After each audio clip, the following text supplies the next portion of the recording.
All right, so let's see.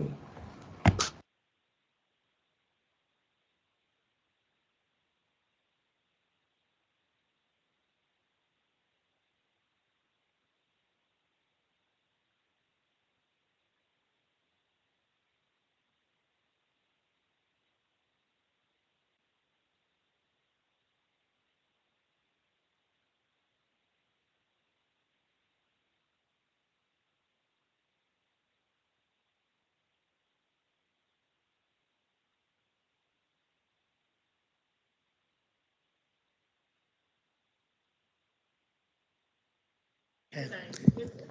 Getting started. Good afternoon. This is Board Chair Johnette Richardson. I'd like to welcome you all to a public board meeting of the Baltimore City Board of School Commissioners. I want to recognize. Okay, I'm going to ask Jessica if you wouldn't mind playing our student performance. Thank you.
I am not the things my family did. I am not the voices in my head. I am not the pieces of the brokenness inside. I am light. I am light. I am light, I am light.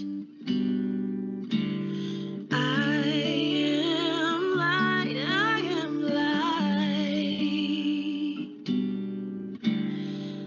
I am light, I am light. I am light, I am light.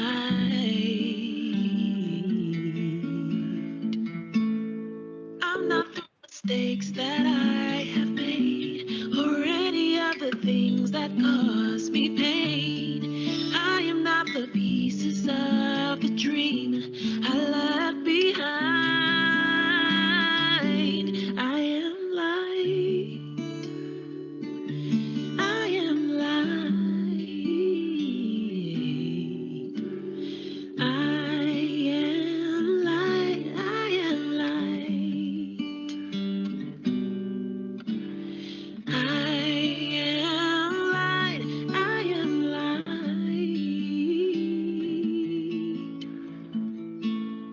I am not the color of my eyes. I am not the skin on the outside. I am not my age. I am not my race. My soul inside is all right. Ooh.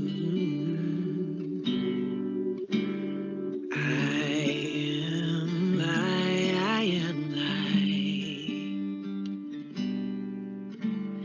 I am light, I am light. I am divinity defined. I am the God on the inside. I am a star, a piece of it all. I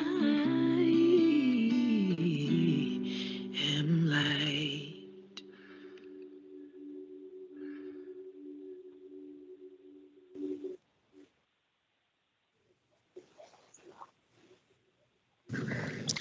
I want to recognize Amira Hargis, Giselle Ruffin, Jasmine Todd, and their director, Kelsey Burks of the Baltimore School for Young Women, for their performance of I Am Light. If you have not yet, please mute your phone. Anyone who does not mute their phone may be muted by the call moderator or removed from the call. Additionally, if you're not a board member or the CEO and her staff, please turn off your video. I will now read a roll call of the board to identify who's on the call and who's here with us in person. Please identify yourself first before speaking for the record. I will go through the roll call for each vote. Commissioner Bondima, Yes. Commissioner Brooks, Yes. Commissioner Chinya, Yes. Commissioner Griffin, Yes. Commissioner Horowitz, Commissioner James, Yes.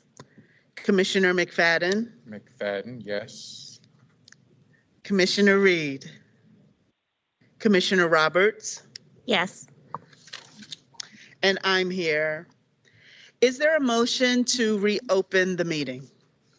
So moved. moved. I'll take Commissioner McFadden. I heard him first. Is there a second? Second, Bondima.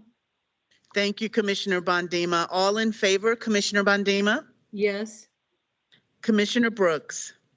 Yes. Commissioner Chinya? Yes. Commissioner Griffin? Yes. Commissioner Horowitz? Commissioner James? Yes. Commissioner McFadden? Yes. Commissioner Roberts? Yes. And I'm in favor. That motion passes with 9 in favor with 1 absent. I would like for Commissioner Chinya to read our moment of silence. Thank you, Madam Chair. I'd like to take the time to recognize the passing of City School students. They will be remembered fondly by the greater City Schools community. Tonight, we send our deepest condolences to their friends and families. Elijah Gorham embodied what it meant to be a Mergenthaler Mustang. He was a son, an athlete, a scholar, a friend, a brother, a teammate, and a confidant to his fellow friends and Mustang community. Elijah came to life on the field, where he was focused and determined to ensure his teammates felt the same way that he did about teamwork, winning, and collaboration. He was a gift in the classroom, where his focus on academics and commitment to success was recognized by his teachers. He especially enjoyed his AP research course. Elijah was caring and kind, and he was always willing to check in on his friends, teachers, and coaches to make sure they were doing okay. He had an enigmatic smile and charisma that touched everyone who knew him. His loss is felt by many, his legacy to live on. Elijah has made us all, number 7, strong. Davon Barnes was a 10th grader at Achievement Academy. He was a popular student that cared deeply about his friends. They revered him as a young man that was always loyal and would help out when needed. Davon will be greatly missed by his family, school community, and friends.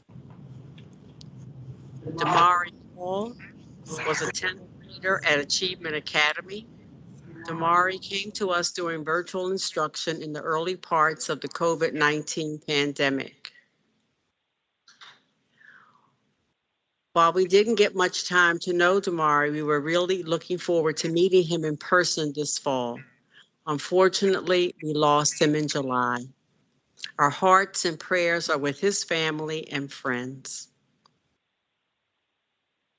Hazel Williams was an 11th grader new to Digital Harbor this year. In the short time Hazel attended Digital Harbor, she certainly made a positive impact.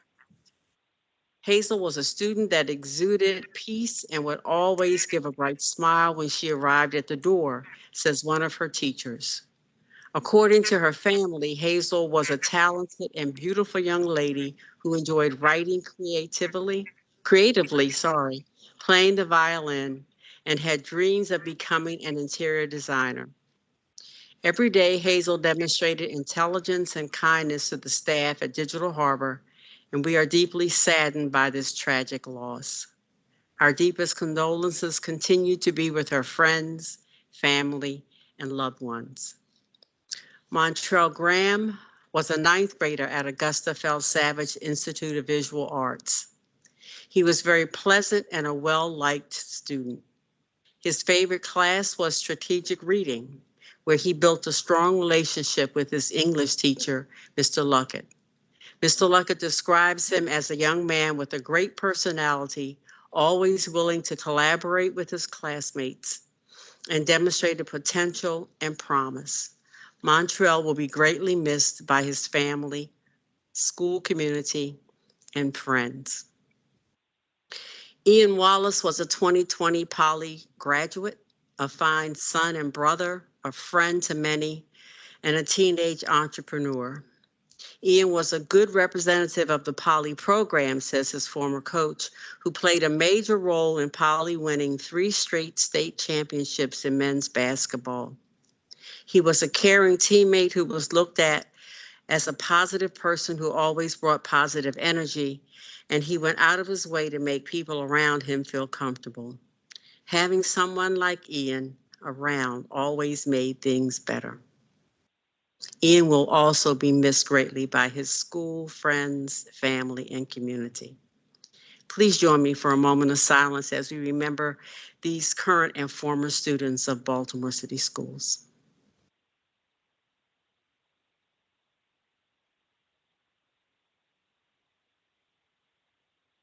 Thank you.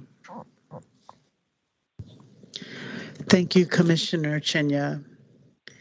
Is there a motion to approve the prior open session minutes? So moved, Brooks. Thank you, Commissioner Brooks. Is there a second? Second, Chenya. Thank you, Commissioner Chenya. All in favor? Commissioner Bondima? Yes. Commissioner Brooks? Yes. Commissioner Chenya? Yes. Commissioner Griffin? Yes. Commissioner Horwitz? Yes. Commissioner James? Yes. Commissioner McFadden? Yes. Commissioner Reed? Commissioner Roberts? Yes.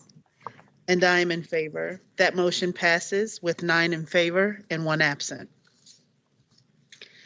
Is there a motion to approve the closed session summaries?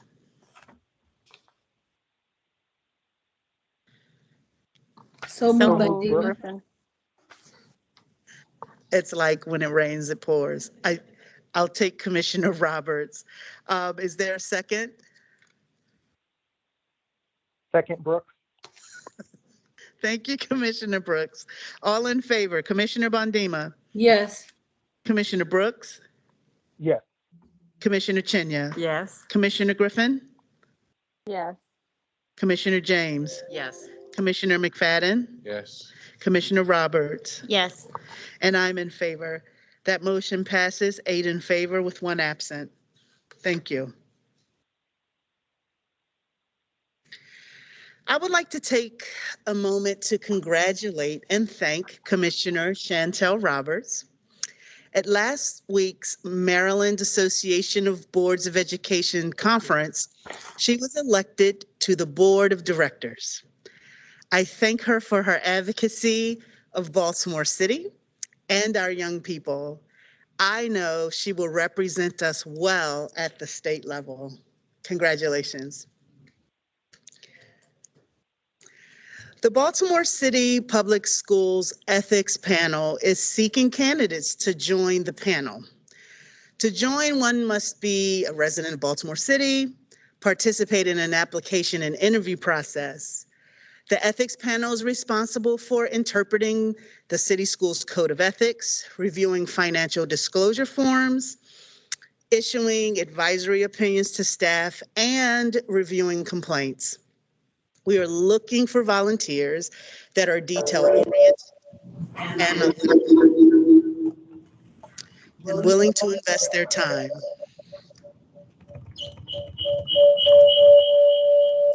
One second, we're having some technical difficulties here.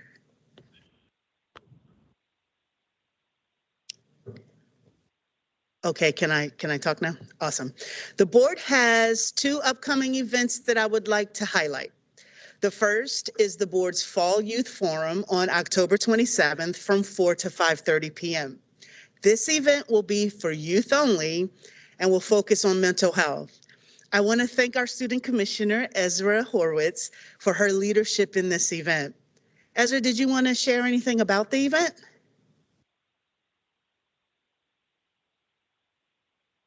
Of course. So this, in the next 2 weeks, we're having a youth forum meeting, which we have annually 2 times. This first one will be focusing on mental health generally based around COVID and its results. We will be providing support and advice. The other topics would include sexual assault and harassment, focusing on sex and gender and LGBTQ. And the third one would be about general bullying and harassment. In each of those meetings, we will have guests in order to keep our students engaged in conversation. And we will also provide resources and a link tree in order for students to get extra support. And if you have any questions, you can always reach out to me. Thank you. At my email, which is capital A, capital H, Horwitz, without the extra O, at bcps.k12.md.us. Thank you so much, Commissioner Horwitz, and thank you for your leadership with putting that event together. If you all know, we all know young people in our lives that we love dearly, please let them know that this event is happening. And we're all looking forward to hearing about how it goes. Okay, Commissioner Horwitz? Yes. Awesome. Next, on October 28th, we are holding a joint legislative town hall with our Baltimore City State House and Senate representatives from 5 to 7 p.m. This will be held in person at Forest Park High School and live streamed for virtual viewers. Your voice is critical to making sure that our schools work properly. This forum is your chance to help us fight for the needs of our students and schools. Come and tell us your priorities and learn more about how your voice can be heard as we work together to make the progress for our students,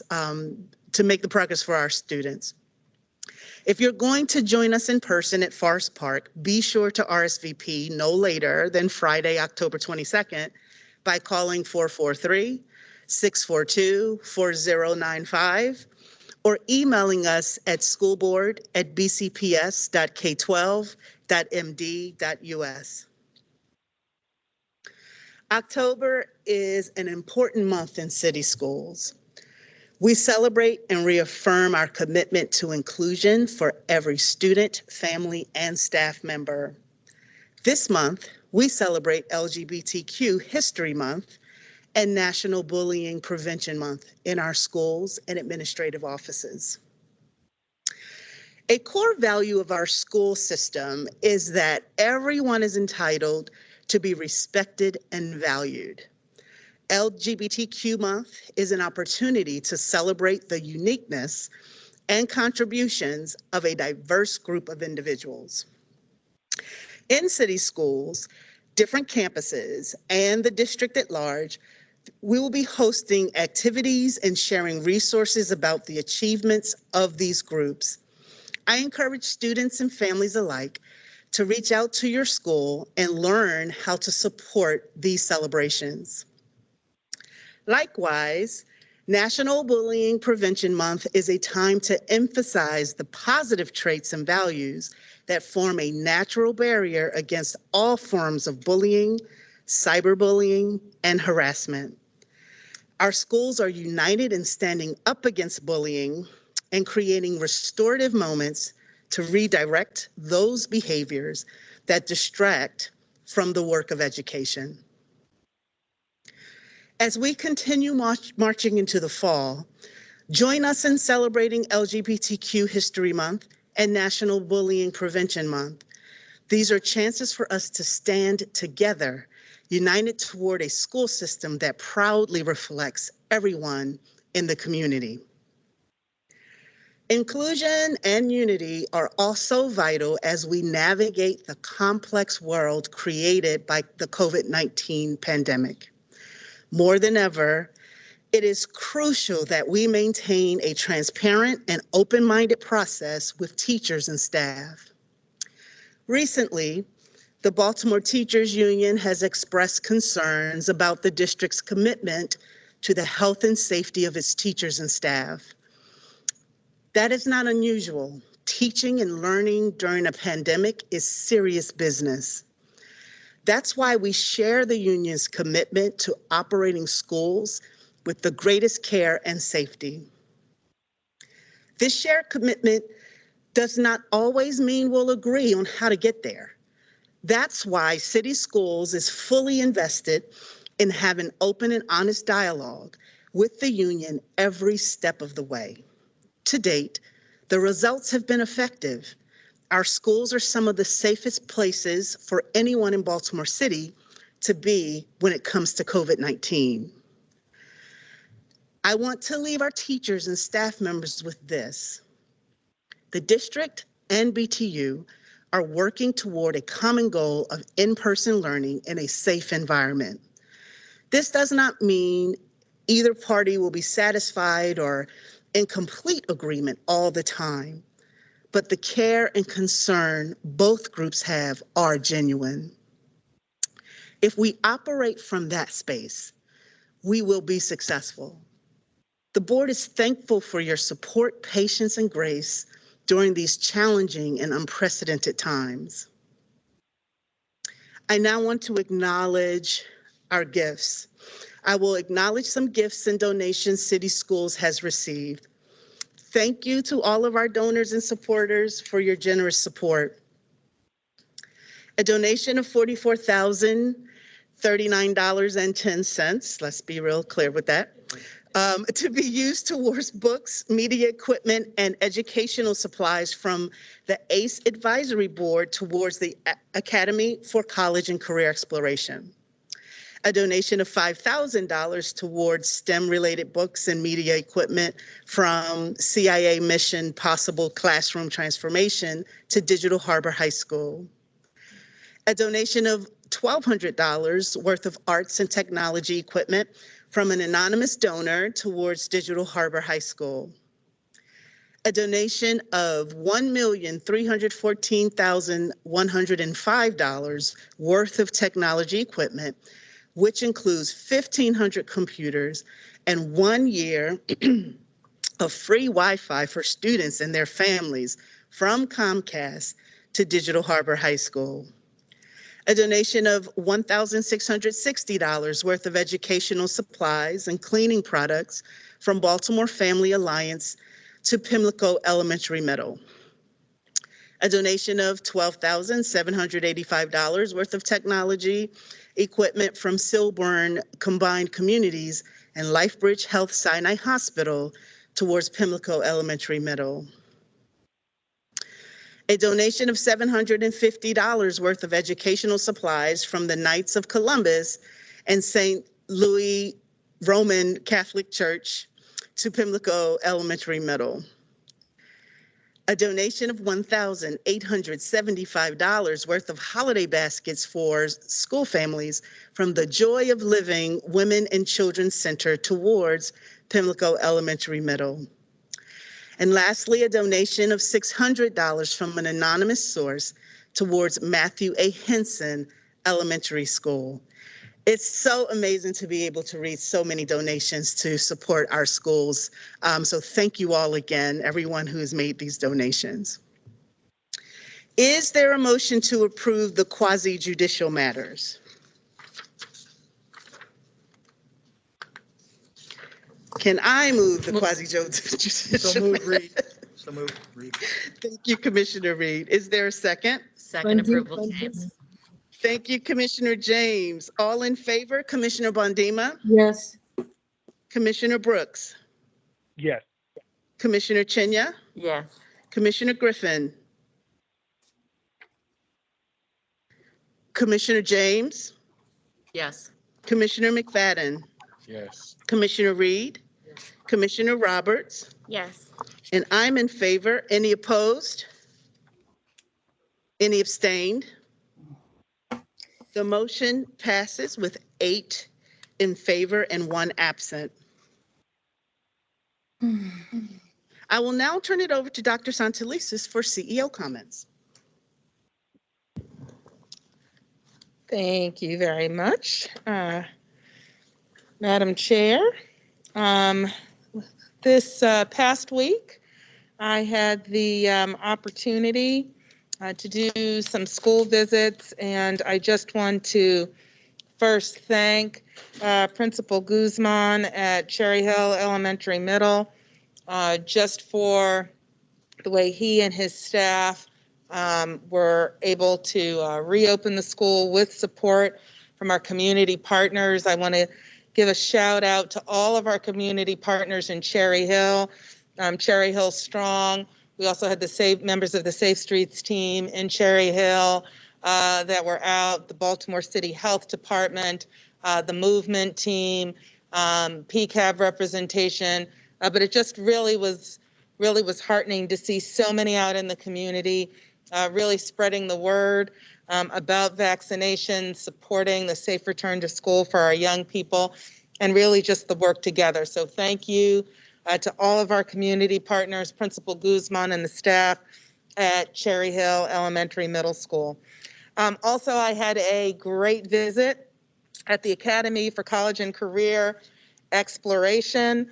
It really, the school really has gotten up and running. I appreciate Principal D'Ambrosia's real kind of honesty about the need to have additional support for our young people, given what a lot of them have experienced during the pandemic and getting back on board. But the school team really has put in place and really committed to a robust advising program that I got to see a little bit of. A chance to meet with a couple of middle school leaders, both Amira and Anaya, who are very good when I stopped in the hallway of letting me know what they think young people need to get back into the swing of doing schools. And so things like more extracurriculars, ways to be with their peers. And it was really reaffirming of a lot of the investments that we have shared both as staff and community in terms of our investments. We're right on point, and they confirm that. And then I just want to give a special shout out to the teachers at ACE who were really great about giving their feedback about what would help them feel less stressed. So because of some of that feedback in addition, we are going to be resuming the distribution of some of our technology to help lessen some of the teacher stress in terms of administration of assessments. And then they also noted just how we're looking at assessments beyond just the state assessments, and both myself and Chief Dabrowski have communicated on that, as well as Chief Jones. So we'll be working on that too. So I want to thank the teachers there for their feedback and hard work. And then just a shout out to the entire team there. ACE was a school where there were no advanced placement classes just a few short years ago. They now have, I think they're up to 4 or 5. And those classes are full. It's not just 1 or 2 students. The teachers and students I spoke to, they have really revamped the culture around advanced placement, in that they believe all young people can engage that level of work. And so I spent some time with Ms. Greco and her AP Lang class, and Cameron let me know in no uncertain terms that he not only enjoyed the class, but that he selected that he wanted to be in that advanced placement class because he wanted the challenge. And so what was great about the visit is it just reinforced our commitment to the whole child, academically, socially, emotionally, and the team there that's supporting them. So I just want to give another shout out to the ACE team and thank them and the young people and teachers that I had a chance to visit with. I would also now like to congratulate Ms. Sydney Thomas, our Baltimore City Teacher of the Year. Woo-hoo! On making it all the way to the finals for this year's Maryland Teacher of the Year Award. Being one of only 7 finalists truly is an outstanding achievement, and everyone in city schools, especially at Holabird Academy, we are so proud of you, Sydney. We all take pride in just how you have represented not just our city, but our young people in particular. So thank you for all of your work. You were very gracious that evening in congratulating your colleague from Baltimore County. If I'm a little biased in saying, you will always be our Teacher of the Year. So, but just a big shout out and congratulations to you. Also, October is Principal Appreciation Month. And I would like to extend really my warmest wishes, my thanks, just for everything that our school leaders have done and continue to do for our students, our schools, and our families. The principalship is one of the most challenging roles in education, and what research has pointed out over and over and over again is that a strong principal is one of the most strategic levers that we have around wholesale school improvement. And over the last 19 months, as we have faced severe challenges that just descended upon without warning, descended upon us, our principals really have persevered and led their schools through the challenges of these times.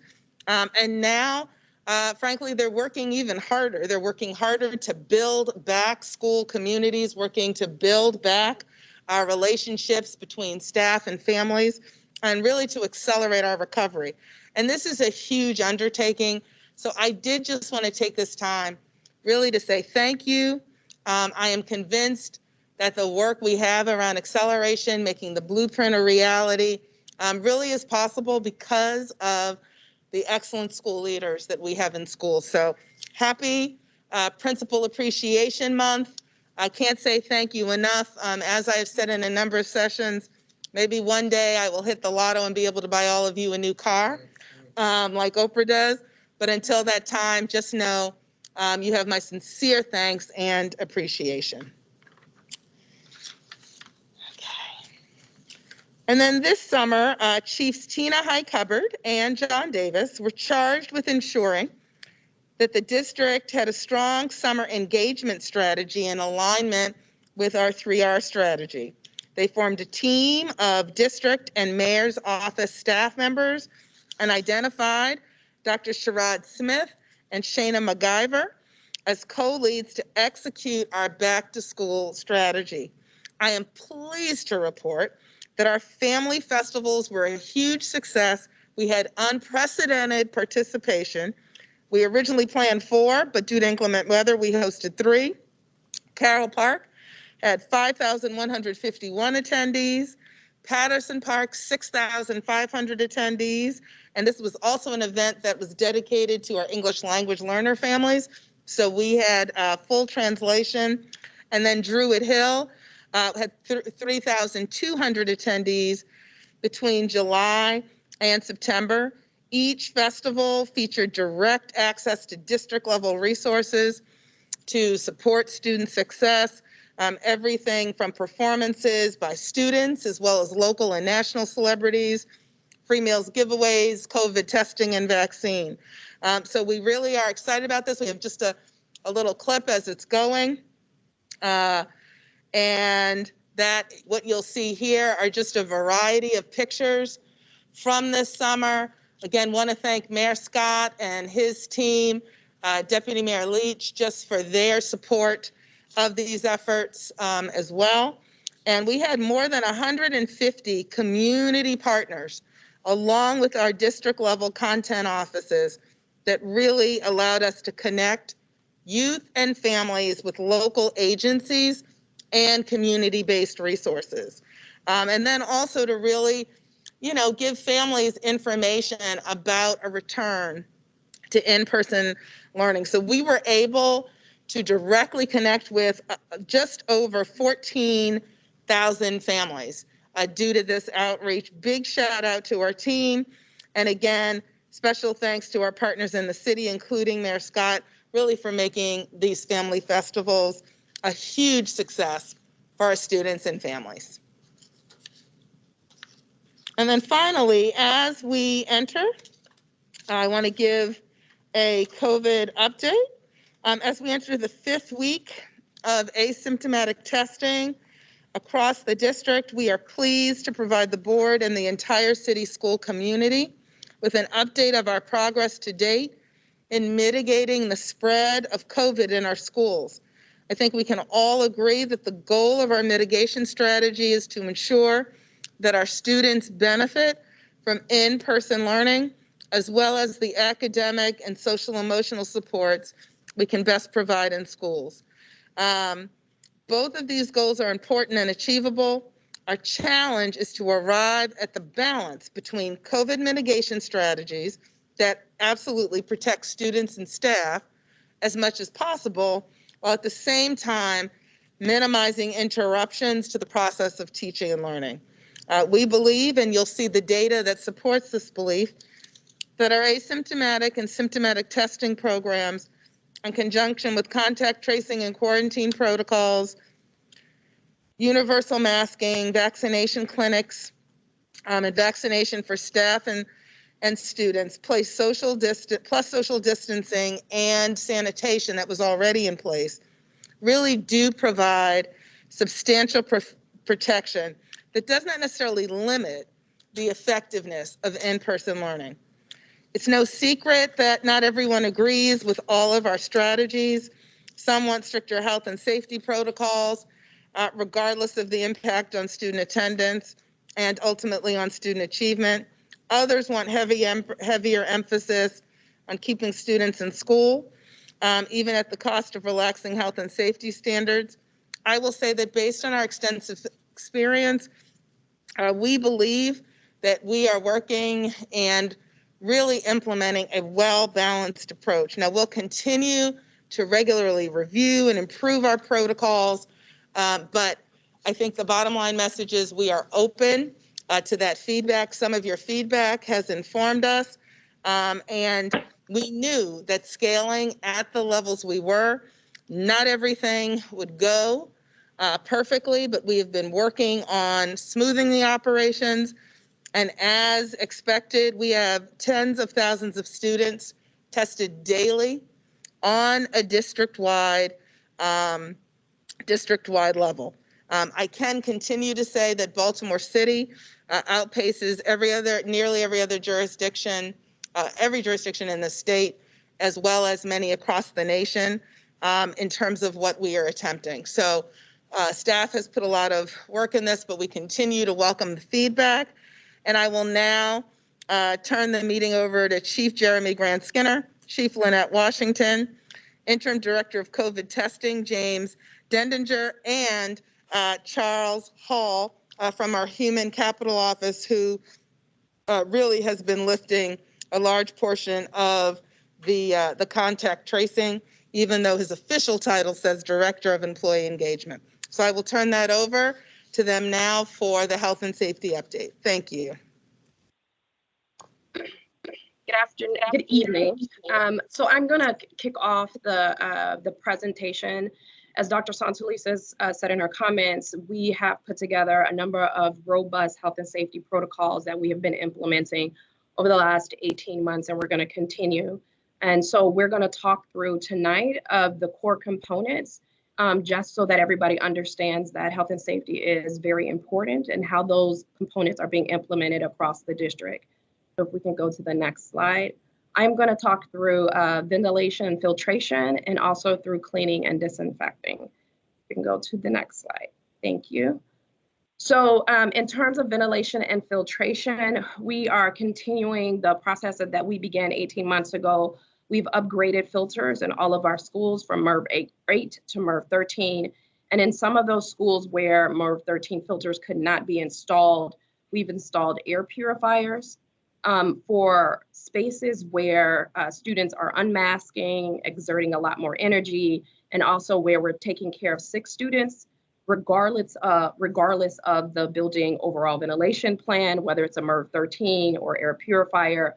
We're putting air purifiers in additional support spaces. So those are health suites, wellness rooms, cafeterias, and also gyms.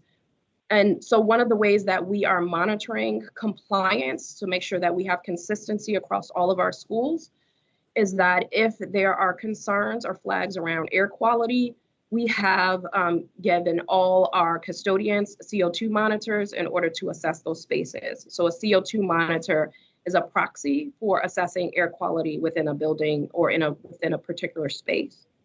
The other component that I'm going to talk about is cleaning and disinfecting. Again, this is something that is ongoing that we're continuing to do.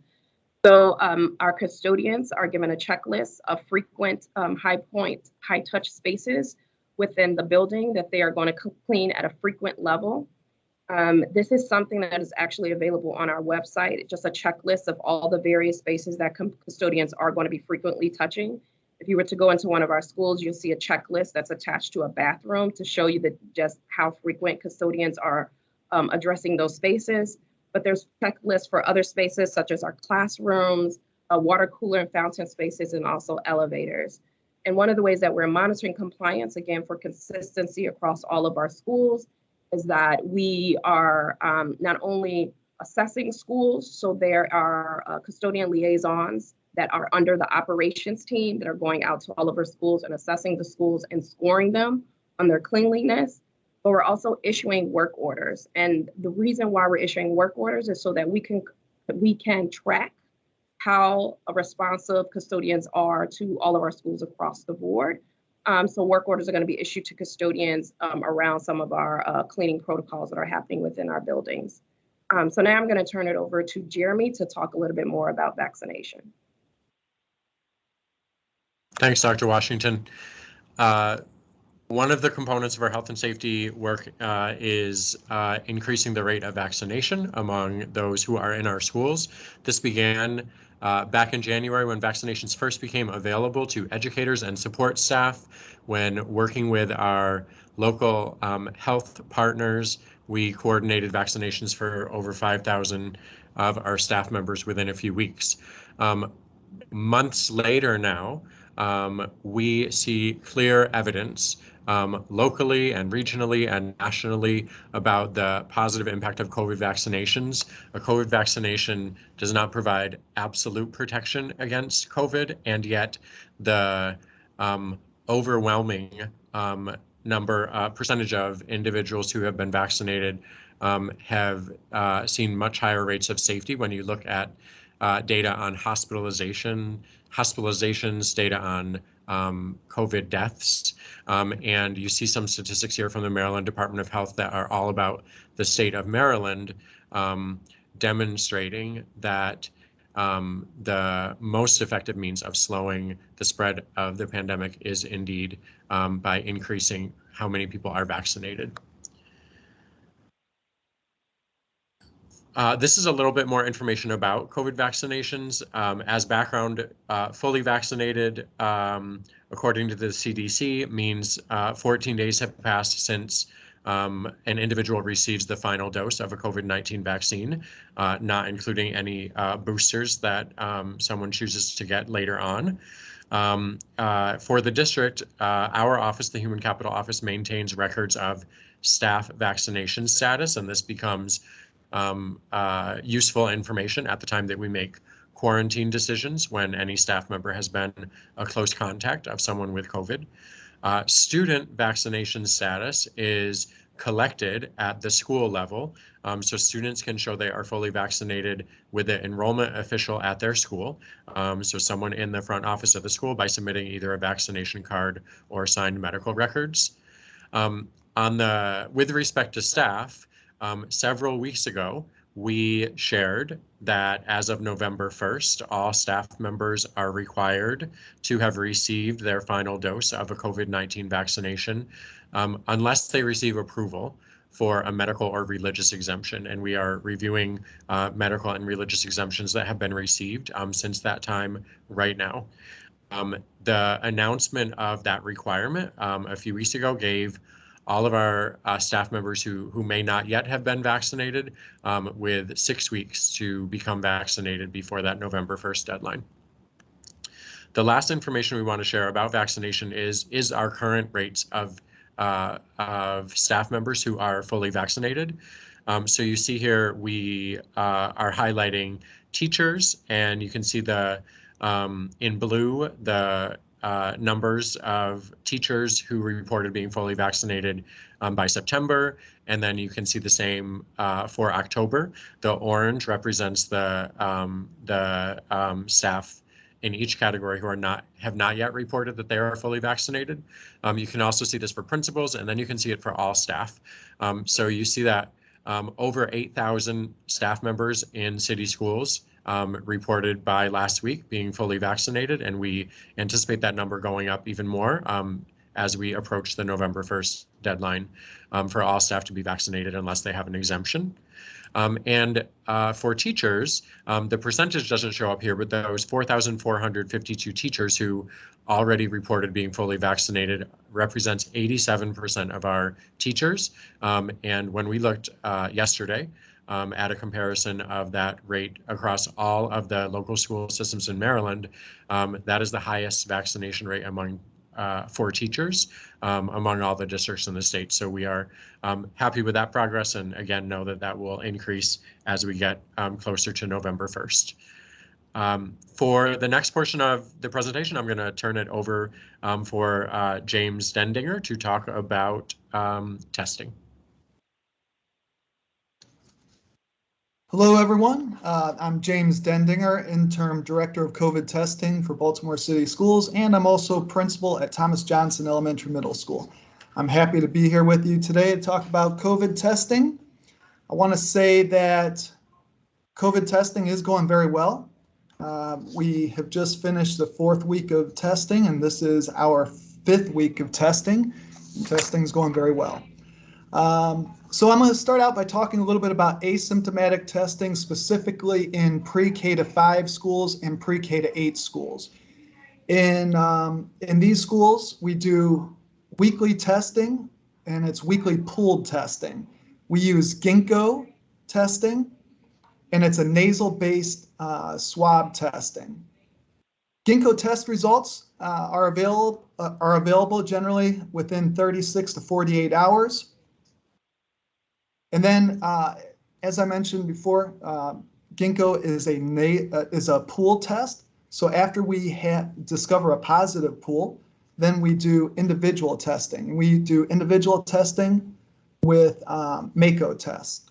And Mako test is also a PCR test. It's an individual PCR test. When there's a positive pool, the first step is that the principal notifies the school community and reports the positive case to the contact tracers at central office. Again, then we move into the Mako individual testing, where every student and every staff member in a positive pool receives an individual follow-up test. Those results are available in about 36 to 48 hours. And while waiting for those results, students and staff will quarantine while waiting for those results.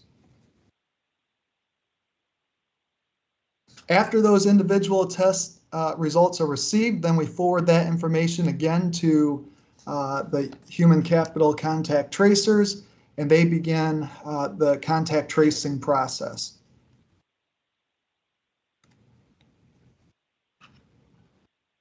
And then after we get those results back and after the contact tracing occurs, any students who tested negative, any staff members who tested negative, and are not close contacts return back to class immediately. They return back to school immediately. And then only those students who are determined to be COVID positive or close contacts will quarantine. And after the quarantine period is over, students return back to school and there's no follow-up test that's needed. And then just want to mention that vaccinated students it's not mandatory for vaccinated students to participate in the weekly screen testing, but they are welcome to participate, and many do. All right, next slide, please. So now I'm going to talk a little bit about symptomatic testing in pre-K to 5 schools and pre-K to 8 schools. In these schools, for symptomatic testing, for students who are demonstrating COVID-like symptoms, we use a Binax test as the first step. So a student is sent to the health suite because they are demonstrating COVID-like symptoms. The school nurse evaluates the student. If they determine that the student does in fact have COVID-like symptoms, they administer the Binax test. The Binax test is a rapid test. If that result is positive, the student quarantines for 10 days. If the result is negative, since it's a rapid test, then we follow up with a PCR test, and we use the Mako test for that. If the student tests positive, the student quarantines for 10 days. If the student tests negative, then the student returns to school immediately. And again, it takes about 36 to 48 hours to receive the results for the Mako test. I want to clarify that the health suite staff administers symptomatic testing in K to 8 schools, and we have a health and safety coordinator who administers the screen testing in K to 8 schools. Also, if a student starts demonstrating COVID-like symptoms during the school day, the student would be placed in the wellness room, and of course the student's monitored until a parent is able to pick up the student. Okay, next slide. So now I'm going to talk about asymptomatic testing in high schools and in middle schools, standalone middle schools. So in these schools, we do weekly screen testing using Shield T3 testing, and that's a saliva-based test where every student gives a saliva sample to be tested. These results are available in about 24 hours generally. Immediately when a student tests positive, the student's separated, sent to the wellness room, and the student has to quarantine for 10 days. The parent's called and asked to pick up the student, and the principal notifies the school community that there's a positive case. Contact tracers then are notified by the principal. The principal reports the positive case, of course, to the school community, but then also reports the positive case to Human Capital Office contact tracers, and then contact tracing begins. And then I want to mention that I said that we report a positive case for both asymptomatic testing in elementary schools and in high schools, but I also want to clarify that we also report any positive case that's discovered at the school. So this includes positive cases found through symptomatic testing. And then again, in high schools and standalone middle schools, after the quarantine period is over, there's no follow-up testing that's needed. And also in high schools and standalone middle schools, only students who are unvaccinated are required to test, but vaccinated students are certainly welcome to test. Okay, and now we'll move on to symptomatic testing in high schools and standalone middle schools. So in high schools, we use the same test for symptomatic testing that we use for asymptomatic testing, and that's Shield T3. Again, regardless if it's a weekly screen test or a symptomatic test, results are available in about 24 hours. While waiting for the results, students would need to quarantine. And I want to clarify that health and safety coordinators administer all of the COVID tests in high schools and standalone middle schools. All right, and now we're going to move on to the next slide. So with the next slide, I want to present this data, and it's really positive data. After 4 weeks of testing, you can see that the positivity rates are trending down, which is exactly what a screen testing program is intended to do. So you can see during week 1, we had a total of 87 positive cases discovered through the weekly screen testing process. which was a positivity rate of about 0.27%. And then during week 2, we had our highest rate with 110 positive cases, which was a 0.28 positivity rate. And you can see that it continues to trend down. With last week, we had a 0.2 positivity rate with 83 positive cases. So even at our highest point with 0.28%, that's a very low positivity rate. And the fact that the positivity rates are trending down, again, shows that this testing program is working. I would project that as we move forward in the weeks to come, that positivity rate will continue to trend down. So we have very good results. So then we can move on to the next slide. So I just want to acknowledge the work that the COVID testing team has done. We have been recognized as a district for our testing program across the nation. So these are some quotes from some articles that have been written about our testing program. You can see the Baltimore Sun in September acknowledged that Baltimore City is one of the premier districts in the state that's leading the way with testing. And in fact, we are doing more weekly screen testing than any other district in the state. And most districts have not even begun to do weekly screen testing. Now, many school districts are doing symptomatic testing, but that's very different than testing all students in the district weekly. So that's what we are doing. Other districts have started as their starting point by testing staff members only, and other districts have started by testing athletics only. And I know of one district that their way to get started was to test students as a prerequisite to attend homecoming dances. So I just want to acknowledge that we are testing all students weekly across the district. Another article just acknowledges that we were the first in the state to get started with weekly testing, and this goes back to March of last year, March of 2021. So we were the first to get started, and I just want to say that Baltimore City presented to the Maryland Department of Health at a seminar that was completely dedicated toward sharing best practices with other districts across the state.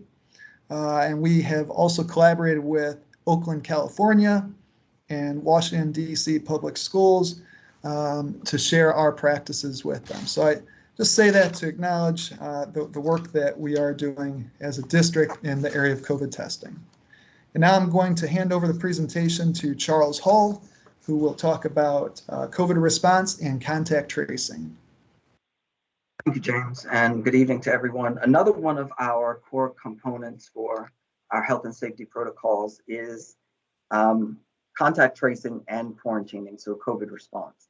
I want to walk you through a few of the underlying components or factors that help us make decisions when it comes to contact tracing, and then I'll get into the process itself. So I want to start with the definition of close contact. So there are two separate definitions based on the individuals that it relates to. So for adults, a close contact is defined as any adult who's within 6 feet or less for 15 minutes or more over the course of a 24-hour period. So that's the definition of a close contact as it relates to adults. For students in the school, there are two definitions that we use. So first and foremost, there is the definition of anyone who is within 3 feet for a cumulative 15 minutes or more over the course of a 24-hour period. So that's the first definition that we'll use for close contacts. The second definition is anyone that's within 3 to 6 feet and the students who are involved are not consistently or correctly wearing their masks. So those are the two different definitions as it relates to students when we try to define close contacts. Now, In addition to defining close contacts, the other thing that we do is we actually look at quarantine period or the isolation period. So anyone who tests positive for COVID-19 must isolate for a total of 10 days. Even if they are vaccinated, if they are not exhibiting any symptoms, if they test negative at any point during those 10 days, they still are required to isolate. So anyone who tests positive is going to be isolated for a maximum of 10 days.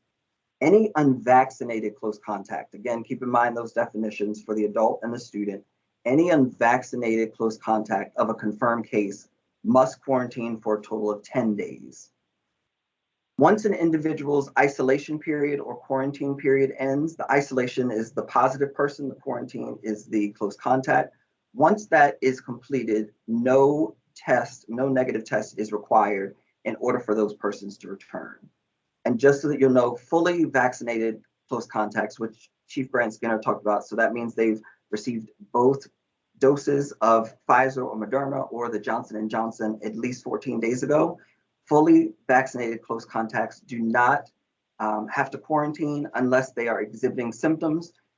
In addition to not quarantining, they're directed to test for COVID-19 within 3 to 5 days of exposure.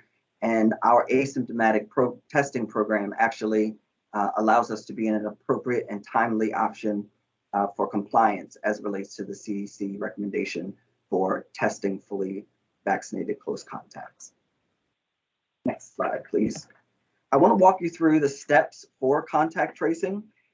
And this is a partnership between, the contact tracing team and school leaders as well as supervisors. And it starts with the positive individual. So the positive individual is going to notify their supervisor or school leader that they've tested positive.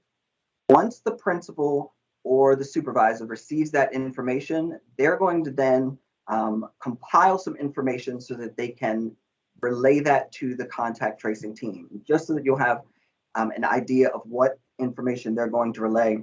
They're going to send us information on the positive individual. So we're going to need the name. We're going to ask them for the contact number for that positive individual. We're also going to ask them for any room that is associated with the positive individual, as well as seating charts. So in a school-based setting, we're going to ask for a seating chart for every class that the student or the staff person is associated with.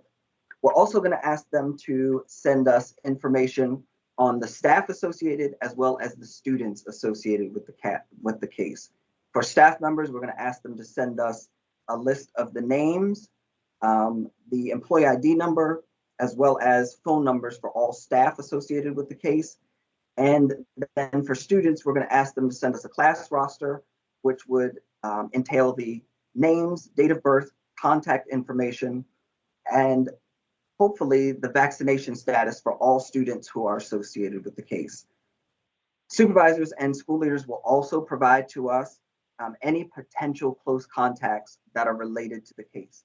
I want you to keep in mind that close contacts are officially determined based on the contact tracing team. So we will look at the information that a school leader or a supervisor sends us, and then based on our process, we will actually finalize who is a close contact.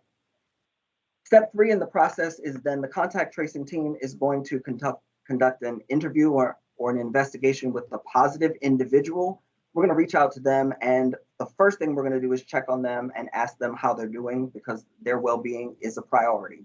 And so we're going to ask how the person is doing, and then we're going to walk through a series of questions with them, which include everything from the symptoms that they may be exhibiting, when they were tested, when their symptoms began, when they were last in the school building. And we're going to also ask them to provide us with the names of persons that they believe are close contacts. We're going to document all that information, and then we're going to actually, if it's a staff person, follow up with that individual with the principal or their supervisor copied, and we're going to document via email the conversation that we had in the phone interview. The next step, step 4, is we're going to then not only determine who the close contacts are, we're going to move into step 5, and we're going to start notifying those individuals. So anyone who fits the definition of a close contact is going to receive a phone call from the contact tracing team. That phone call is going to entail not only informing them that they've been identified as a close contact, but it's also going to provide them with information related to whether or not, if they're fully vaccinated, if they can continue to return to report to work, or if they are not fully vaccinated, it's going to give them their return to school or to work date.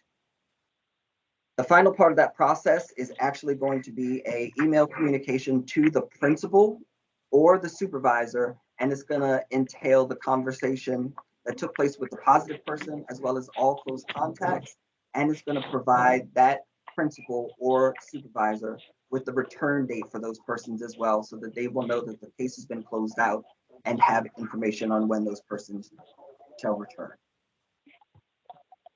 Anytime there's a positive case, the principal notifies the school community in addition to notifying the contact tracing team. So I want you to know that there are multiple layers of notification in this process.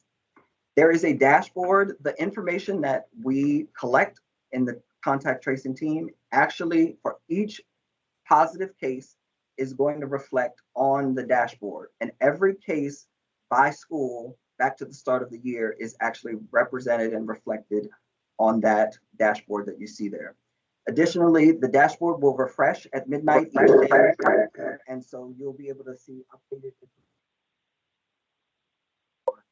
previous day. For anyone interested in information beyond their own school community or information over time, you can actually see that information on this dashboard as well. So if you wanted to look back over time, you can look at that for a specific school, even if it's not the school that your child attends. The contact tracing team also provides a daily report of positive cases to the Baltimore City Health Department, which actually provides for us an additional layer of support and contact tracing for all the positive cases that we have here. And then based on the cases reported to the Baltimore City Health Department, the state, if any of our cases meet the definition of an outbreak, those cases will show up on a dashboard maintained by the Maryland Department of Health. And that is our COVID response, contact tracing, and quarantining process.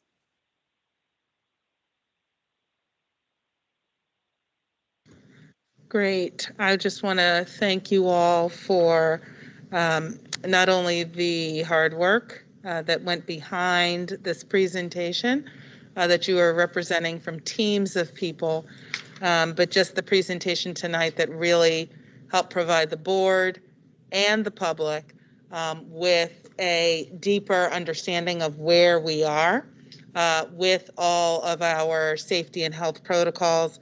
And again, just a shout out to you all for your work in leading this effort. So thank you very much. And Madam Chair, I will turn it back to you. Thank you, Dr. Santelises. I want to now review the consent agenda with my board colleagues. Board colleagues, please let me know if you would like an item removed, and please state your question for the staff. I'm already going to pull 8.03, the board policy LCA, conducting research and surveys and data sharing, second reader, and 8.05, board policy GBEG, nepotism, second reader, so that our student commissioner can vote on them. Would any commissioner like to pull either of those items for questions? Madam Chair, I would. This is Commissioner Roberts. Say it again. I'd like to pull 8.05. 8.05, okay. I would like to know the difference between GBEG and GBEBA, just in terms of the compliance reports and how they speak to each other. GBEBA is our staff fraternization policy, so I'd like to see just in terms of how they'll speak to each other and what we can expect in terms of compliance reports. Yes. Thank you. I thought I heard a commissioner on Teams. Yep. Chair Richardson, this is Durrell, or Commissioner Brooks. Yes. I'm looking at 8.03, conducting research surveys and data sharing, and I'm really interested in hearing about. Oh, hello. On us. Can you hear me? No, not. We can now. Oh, okay. Can you hear me now? Are we good? Yeah. There we go. Yes. Okay. So yeah. So what I was interested about the data sharing piece, specifically as it relates to sort of the article that came out that says that based on our Chromebooks, that the officers or police officers were being able to scan our students' information, their computers, when they were putting in particular key terms. So I'm trying to figure out if this is a place or the policy where that would be clarified in terms of our the information that is shared, or the information that people have access to, particularly officers, during this time.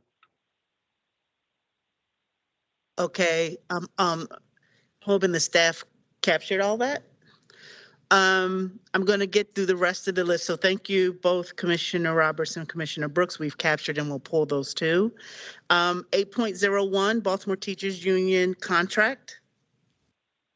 8.02, City Union of Baltimore, Local 800, AFT, AFL, CIO, Cub contract. 8.04, FY22 supplemental appropriation. 12.01, the School for the Blind. 12.02, Wisconsin Center for Education Products and Services. And 12.03, Curriculum Associates. Okay, so we're going to pull 8.03 and 8.05. I want to move us to public comment.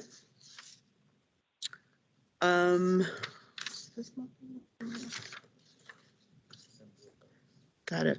Speakers from recognized groups will have the opportunity to speak for 5 minutes.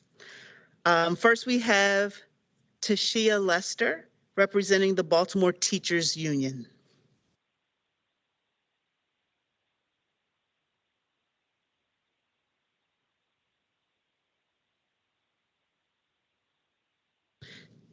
Miss Lester, are you muted?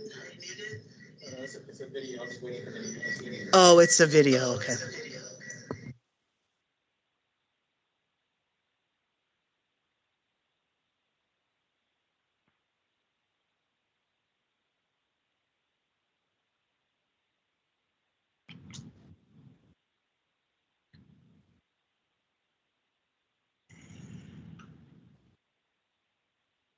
Okay.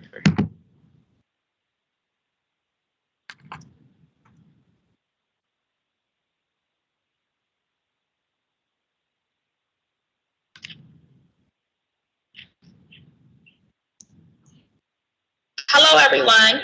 My name is Tashia Lester.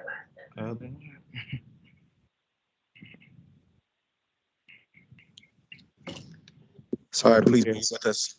Technical things we're working out.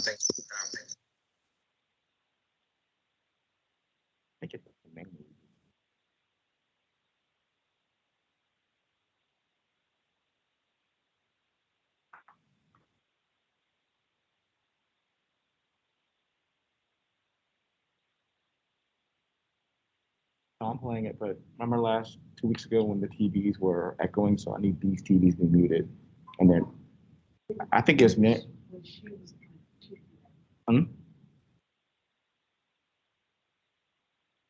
Oh. Oh boy.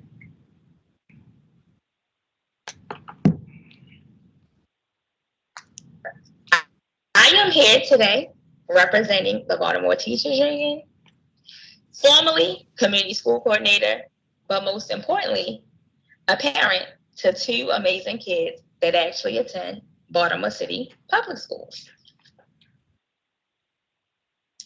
I am here today because I wanted to express a few of my concerns about the Health and Safety Coordinator Plan. At the last school board meeting, which was held September the 28th, some of the demands were sent over to the district.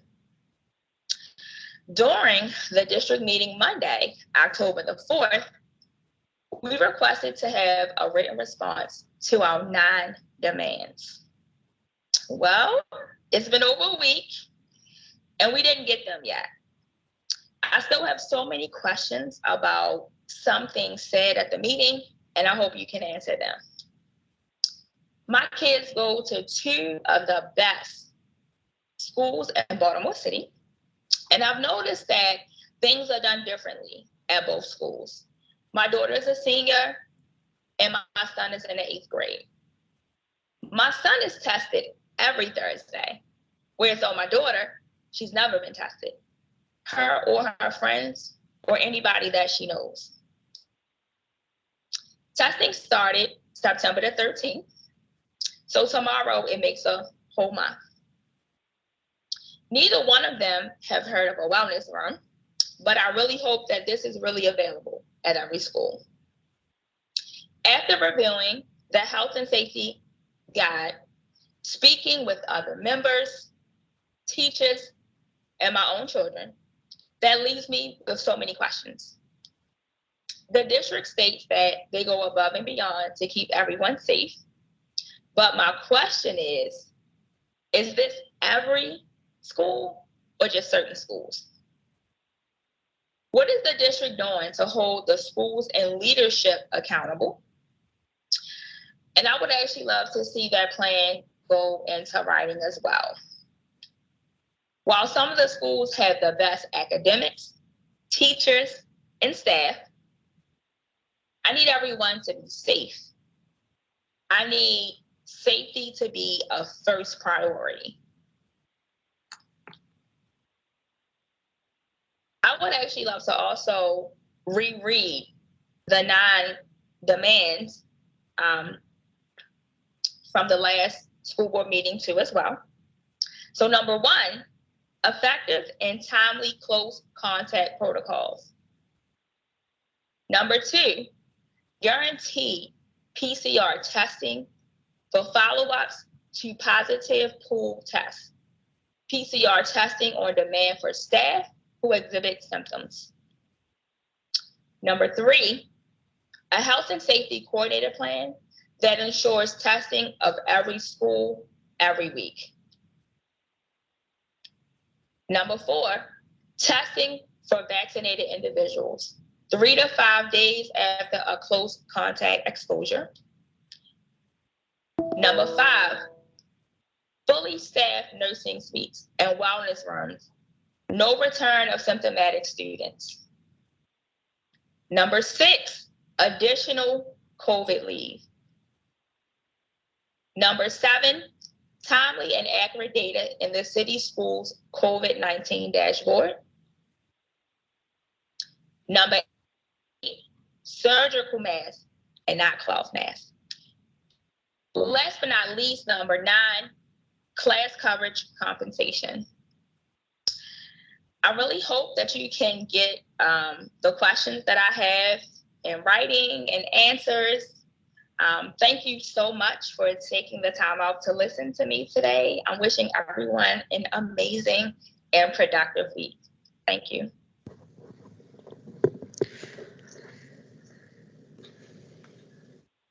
Finally, we'll have Principal Carl Perry, President of Pizzazza. Good evening. Good evening, Madam Chair, Vice Chair McFadden, Commissioners, and Dr. Santelises. I'd like to bring some concerns from our members, but I'd like to also offer solutions as well. Many of our administrators have expressed concerns about the taxing load of items on their plate. I mentioned the multitude of these items in the past meeting. It's ironic that tonight there was a presentation on COVID and COVID response. The district does have a marvelous plan. It just takes a lot of time and effort and resources to effectively implement. You see, with the contact tracing, that process, though it was outlined, it can take the entire school day for an administrator to conduct the tracing process, him or herself. It's not just identifying who was a class set of individuals and all their items. It's the staff members as well, and compiling all that information, especially the students. In addition, there is a bit of a lag in receiving the information back from human capital. And we understand that there are many children and staff members who are also reporting COVID-like symptoms or COVID status that aren't even coming to the building. They may report it over the weekend. So that's more information that we have to gather together and share with human capital. Testing is a long process. The larger the school, the more challenging it can be. One solution we'd like to mention in regards to testing is perhaps if everyone was required to be tested, if they're not vaccinated, then we could ward off some of the rising cases. The consent form for testing needs to be the same consent form that we use for media consent, where if a parent does not return it or does not opt out, then the child is required to be tested. We need to make sure that we're testing everyone. Another hot topic item of administrators is school safety. We want all of our children and staff members to be safe every single day. We also want to be safe. Schools need additional support. In most instances, especially if there's not a school police officer, administrators are the first in line to thwart off a violent situation, both inside and outside of the building. If there's an altercation, the administrator, if not a wise and supportive teacher, will go and intervene themselves. They'll step between the two children who may be having a problem. This can be dangerous and hazardous. Sometimes if you have an extremely non-compliant child, then it endangers the staff member, as we've seen from recent instances where some administrators have been injured. Some of our children need additional support. Years ago, we had APEX centers. APEX centers were similar to what, there's a model program that Chief Davis has, where students are identified. They have an opportunity to go to a different type of learning environment. It's a temporary learning environment where they receive additional supports, mental health supports,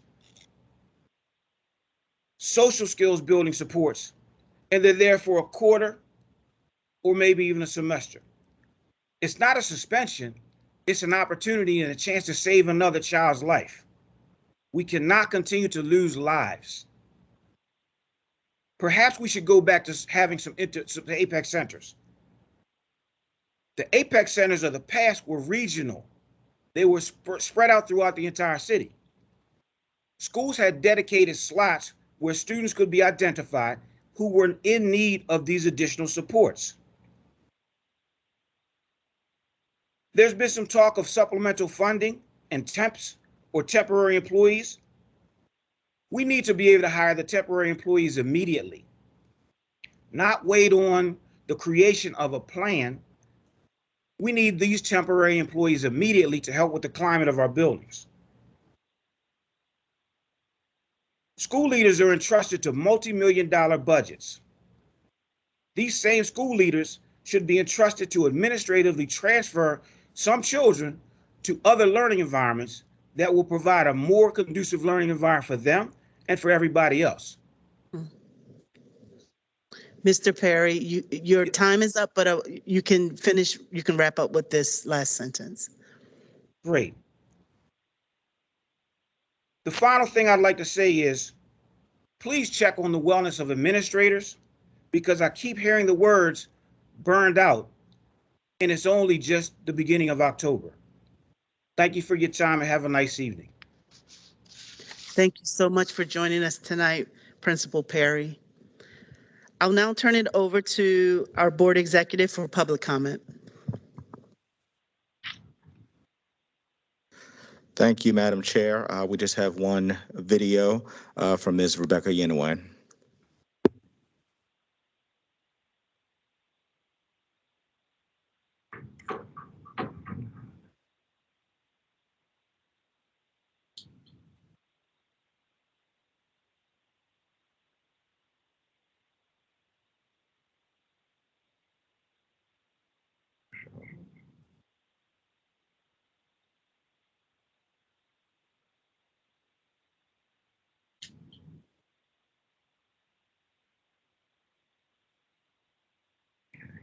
It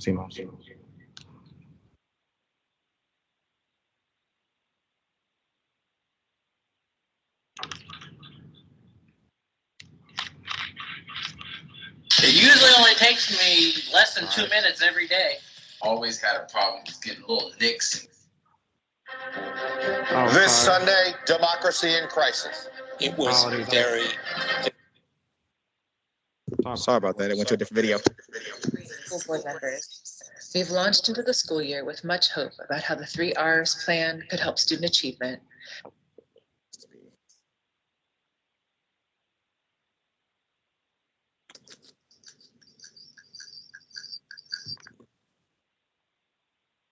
I need to mute you again.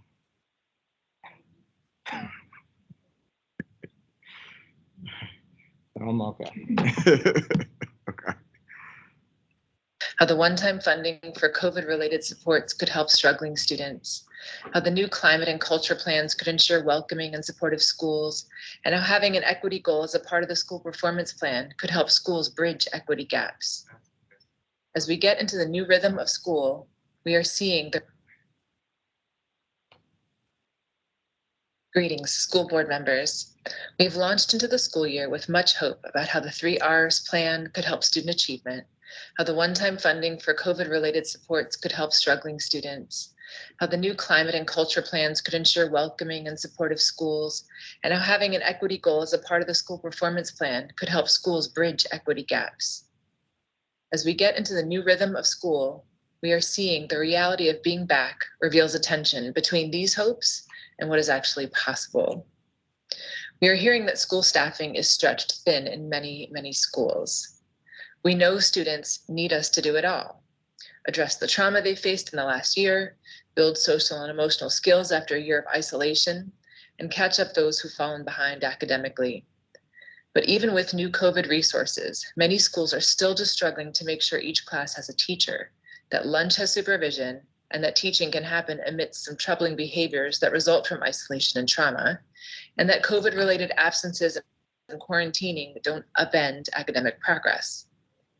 There's nothing wrong with student learning plans, the idea of acceleration, all these other great plans. It's just that many schools feel like they're drowning and need more support just to get by, let alone reach our larger goals. One example we learned about on our Monday podcast this week is that health staff are not able to tend to typical school health issues like scraped knees, medications, or concussions amidst implementing pool testing and managing students with COVID symptoms. It seems it is just not yet possible to be back to school as normal. But we believe that acknowledging where this is true could help us to address these real and concerning gaps in instruction and support. In this context, we recommend that our accountability efforts focus on whether schools are getting the resources and staffing that they are supposed to have, that they need to be able to achieve the expected outcomes. To this end, we would like to see a report on staffing at each school, not just if there's an adult in a room, but an account of where there are subs and paras filling in. This has an impact on continuity and the quality of teaching and learning. Are the added staff people in charge of pulling out students who need tutoring able to do that work, or are they being pulled elsewhere? We like to see the numbers of students and staff in each school who are quarantined or absent so that we can see what additional gaps are created and where additional services might need to be targeted. We'd like to see unified communication and policy around COVID-related absences. Each school seems to have a different approach. In some schools, being out of school due to symptoms is considered an absence, while being out of school because a close contact has COVID is not considered an absence as long as work is completed online. This is both confusing for parents and could potentially result in many more absences than we would normally see. It seems possible that these increased absences could ultimately affect grades and be important to track. As always, we thank you for your consideration.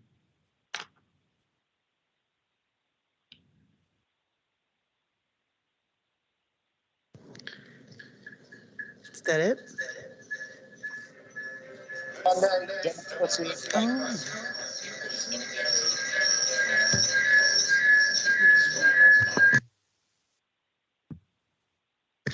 Okay. Thank you, Christian. I want to go back to the pulled items. 8.03, we'll start there. Board Policy LCA. And Commissioner Brooks pulled that one. Yes, this is. Oh, my apologies. Can you hear me okay? Yes. So, good evening, everyone. My name is Teresa Jones, Chief Achievement and Accountability Officer. And before I respond to the question, I do want to make sure that I'm clear on specifically what the ask is. So if I may ask, Commissioner Brooks, can you restate your question as it relates to access to information from the laptops? Yes.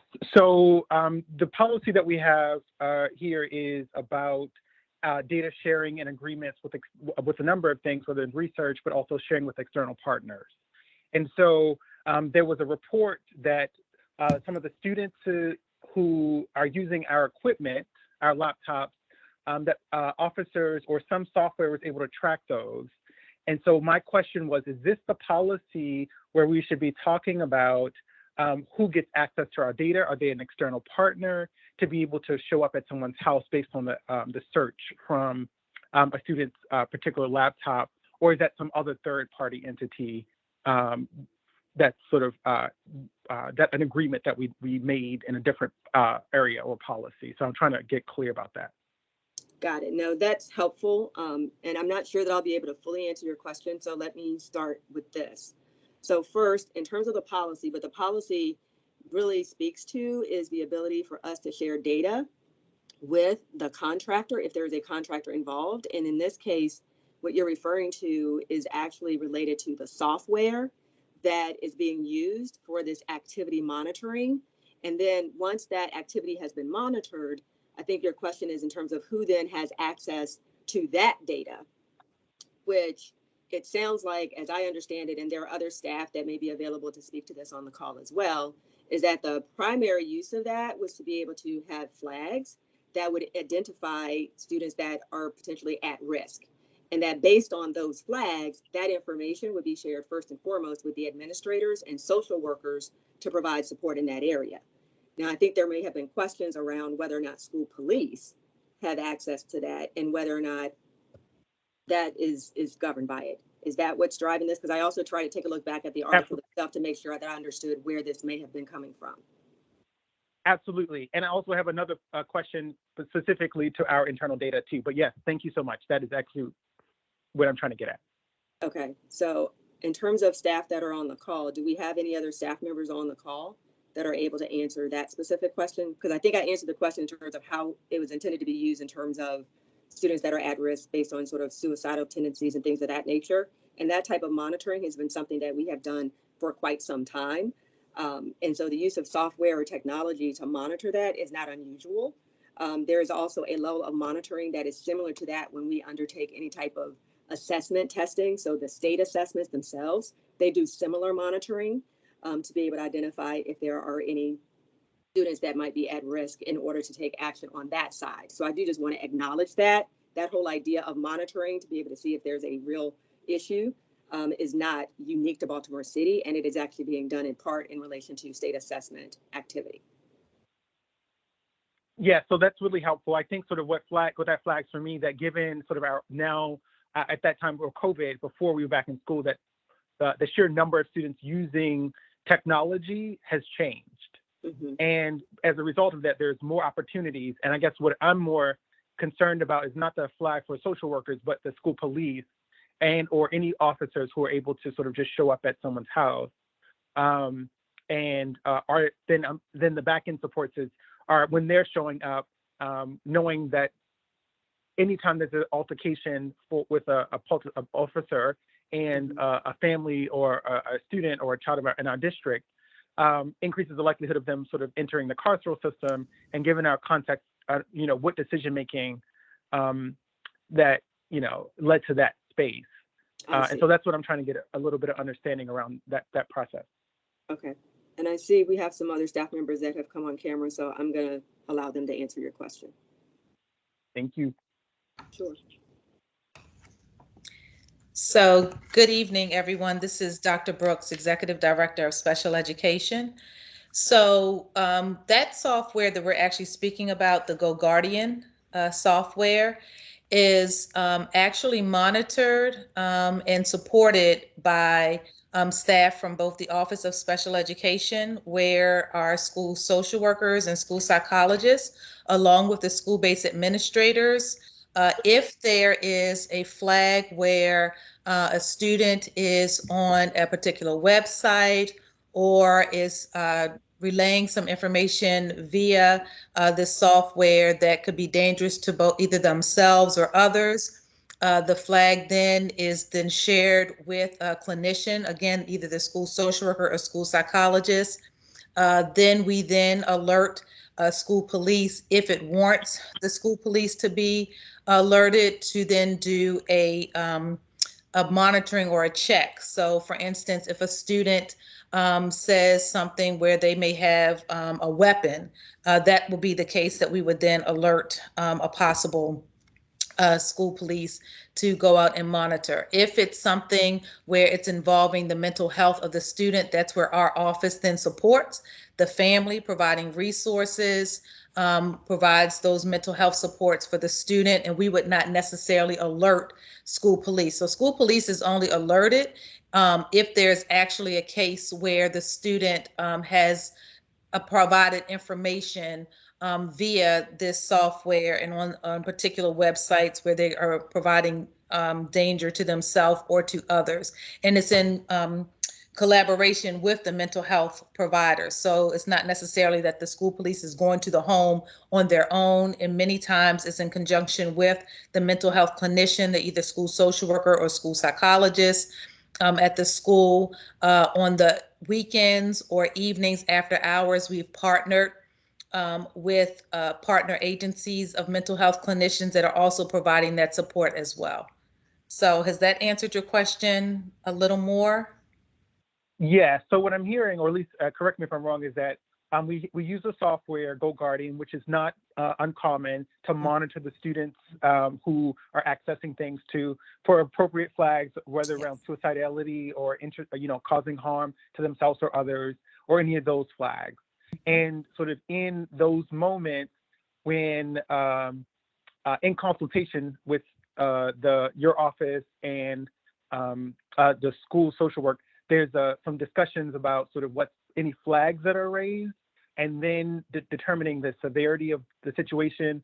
It's then when officers are brought in or if it needs to be, they would be brought in to sort of address the situation. Is that sort of accurate? That is correct, yes. Okay, great. Well, thank you. Yeah, so that's what I was just trying to get clear. So if someone's showing up, it's good for me to know, and I guess it's important for the community to know that if there's something that's showing up where it's that level of danger or risk assessment, that's sort of been how decisions are being made. And it's also good to hear that there is a collaboration. And I think the only thing where I want to follow up on maybe offline is, the back end process of like, who gets to make that decision, what risk assessment tools are we using, and then how much of that data is shared beyond the group that we're currently working in, and then also particularly the tracking and the evaluation of that, because I would love to now have to figure out where the policy lives, and then also the regulation, so I can see imagine the compliance report and the back end data for that. So that's really helpful. Thank you. Okay, thank you. Thank you, Dr. Brooks. Appreciate your support for that question. Thank you. And Chief Jones, I have one more question for you. On this, Certainly. There was when this policy came through and we did a pre-conversation about it, there were two flags that I raised, which was one around any guidance that we have determining sort of which types of research we do and which ones get through. I was interested to hear a little bit about sort of what conversations we've had about how do we ensure that the relationships and the partnerships that we're building in terms of who gets access to our research and our student population, one, doesn't always fall essentially on the big universities, but also is equally distributed to our HBCUs and our community college folks who are doing research as well. And then also the type of research, because my work in sort of sexual and reproductive health and LGBT issues are two priority areas. And yet when I saw I believe the compliance report, they were more, there were other types of, they weren't even considered as potential avenues for research and data collection. And so I want to sort of think about sort of how we ensuring that we're getting more robust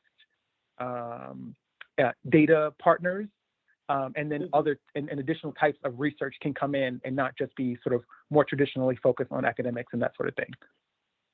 Yeah. So no, we certainly appreciate that. And I appreciate the fact that you did take a look at the compliance report that we've submitted. That was an attempt to, in part, address the question by giving a bit of a recap of like, what are the areas that have been recently reviewed and approved for research in city schools. But in addition to that, to answer your first question, one of the attempts that we have made in that direction has been the expansion of membership in the Baltimore Education Research Consortium, also known as BERC, which initially was just Johns Hopkins and Morgan State. That is now inclusive of 11 area universities, which does include some of our other HBCUs. And so through that broader inclusion of other institutions, it does allow us to have greater opportunity to have different types of folks at the table and different types of research interests considered. And so that has been formalized through the research board, the way that board operates, the way projects are presented, et cetera. So that is one key avenue. In addition to that, we've continued to make sure that as there are new opportunities and ideas, you know, for us, like internally, as we think about what our interests are, we leverage our broader research network to be able to identify other potential partners in that space. So that in and of itself is an ongoing endeavor. Right now, the work that we are doing has been largely in relation to R3. So those have been the types of focus areas that we've been prioritizing for those discussions, but that doesn't mean that we don't have space to consider other ideas. It just really indicates that we have to be mindful around prioritizing our energy to what's going to have like the most benefit for what we need to prioritize at this point in time. So certainly I'm happy to have further conversation offline if there are specific, you know, either researchers or topics that you want to make sure that we have on our radar that are not clearly articulated within our R3 district priorities. We can make sure we have visibility to those, but you should know that our primary focus truly is aligned to what are the district priorities and what we put forth in our R3 plan. Yeah, yes, that's super helpful. I think I just want to make sure that we have a diverse spectrum of potentials. So I know that's where we need to focus right now.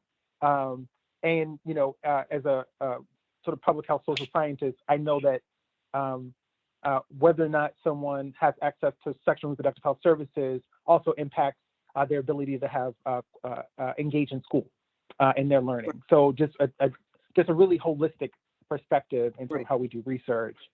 So that's all I want to make sure we have a diversity. Yep. Right. No, well, so thank and you I so much appreciate for that. And I appreciate that. I apologize for interrupting. I will just say, like, one final plug. We do have a section of our website that speaks specifically to what does it mean to conduct research in city schools. So that information is obviously publicly accessible. So if there are folks that are out there that want to be considered, there are ways that they can be considered. So I just want to make that clear. So I was not suggesting that we're sort of limited by working through BERC. I just wanted to also acknowledge that through that expanded consortium participation, it's creating additional opportunities in addition to those that exist by just having an internal institutional research board that we can review any type of projects. Great, thank you so much. Absolutely, well, thank you for your questions. Thank you, Commissioner Brooks. Can we move to item 8.05, Board Policy GBEG? And that was pulled by Commissioner Roberts. Good evening. My name is Jerome Jones. I'm Director of Labor Relations, and I'm here to talk about the question that was asked about EBA, which is staff fraternization, and also GBEG, which is the nepotism policy, and whether the compliance reports talk to each other or how there's a connection. So I first want to start with, in the initial presentation of GBEG, nepotism, we did have sexual or romantic relationships as a part of that policy. That was pulled because we realized that was covered under GBEBA. So we pulled that out of the nepotism policy because, in fact, fraternization covers a different group of folks than the nepotism. Fraternization is when there are folks engaged in a relationship that could have an impact on work, and the nepotism is about family relationships. So there are two different groups. And right now, there is not a compliance report for either of the policies, but Human Capital is responsible for monitoring and compliance of both of these policies. Thank you so much. So I have two follow-up questions. One of which is, so would it be necessary to add it in policy or a part of the implementation around time frame of the reporting of the relationship? And then I also think about the impact on the school community as we're talking about transferring staff in the event that these relationships take place. What considerations are actually in fact being considered around the school community and the impact around operations as members of staff are being transferred out? Okay, so as far as the nepotism, folks who have a relationship, they're responsible for reporting that within 2 weeks of the relationship. If folks get married, they're responsible for reporting that within 2 weeks. And we have been under the nepotism policy for quite some time. So we've had experience with when it comes to our attention that there's a violation. Typically in the school community, we try to notify folks that it is better to do those types of transfers at the end of the year so that we don't disrupt classes. Removing a teacher during the course of the school year would really significantly impact the students' experience. And so we typically will notify staff that they will be transferred and ask them to please use the voluntary transfer process as a way to identify a new school community they would like to work in, because we feel that staff having a say and having options as to where they're assigned, we are more likely to have a good experience. The staff is going to have a good experience and then relay that on to with their students. So that is typically how we try to handle that. So how are we measuring significant impact? If it's typically done at the end of a school year, the transfers are done at the end of the school year, but there are scenarios where they're not done at the end and it does take place during the school year. And so I'm just really concerned, and while the board does reserve the right to waive the policy in the event of significant impact, how are we measuring significant impact from school to school? Yeah, well, one way is if you are removing a teacher from a classroom. And is there a hard measure? There's not a specific measure. Before a staff is transferred, Office of Human Capital would talk to the appropriate, either the principal if they're in a school, or if it's in a department, the officer within that department about what is the best way to handle that? Is there a particular person that would be better to transfer that does not necessarily upset the operations and the mission and vision of the department? So we work with, Human Capital works with the leadership of the organization that the employees are in to determine how best to facilitate that transfer.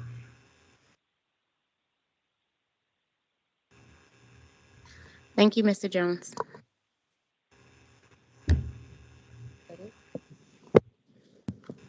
Thank you, Mr. Jones and Commissioner Roberts.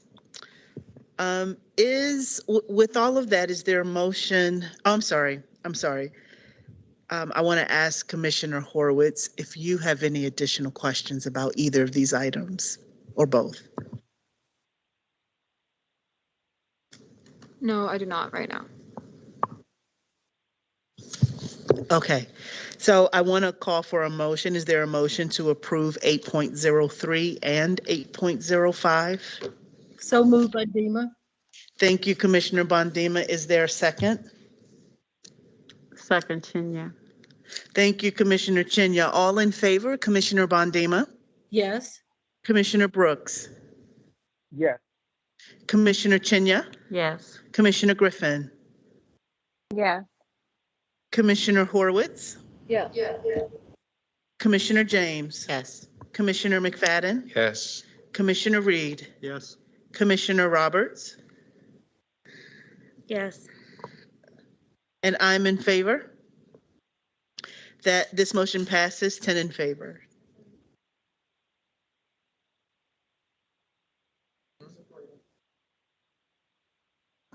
I didn't hear her. Say that again. Let me separate them. Are you sure? Okay. All right.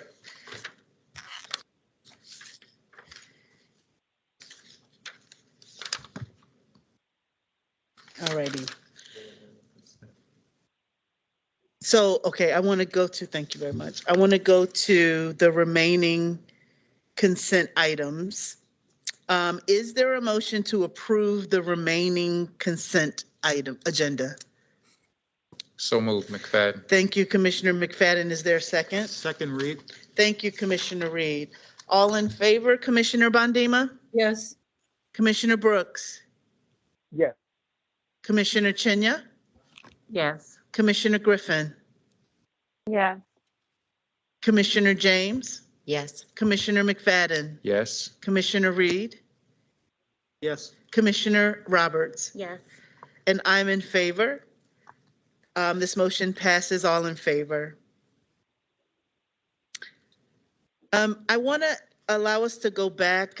So if the staff is here, I want us to go back to the presentation.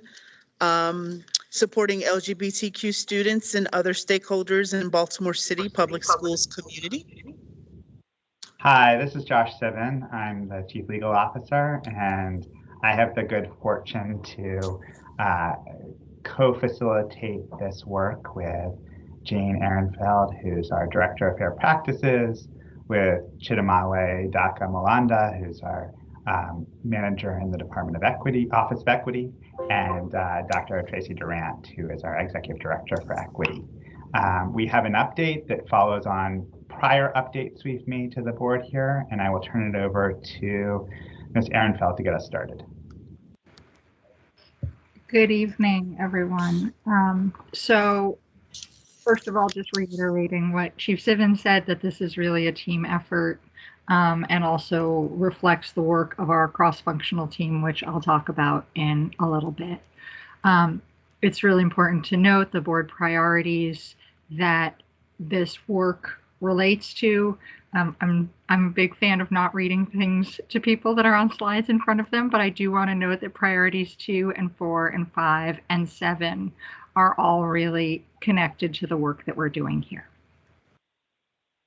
So this work, as you know, but just quick review, dates back to August of 2020, when really the team that we will be talking about, and the four of us in particular, were charged with moving the work of LGBTQ plus support forward within city schools, although there was a tremendous amount of good work that had already happened. So this was really just kind of formalizing and moving that work forward. And this also follows on and connects to the work of revising board policy JBB, which is sex discrimination involving students, and policy ADA, the equity policy. And we'll also talk a little bit about policy ACB, which is about sex-based discrimination involving employees and third parties. So policy JBB was first adopted by the board in April of 2019, and then it was updated last in January, and policy ACB and administrative regulation ACBRA were also updated at the same time so that the two would be consistent. Those policies confirm that city schools' prohibition against sex-based discrimination includes discrimination based on a wide variety of characteristics and factors, including gender identity, expression, sexual orientation, nonconformist to stereotypical notions of masculinity or femininity.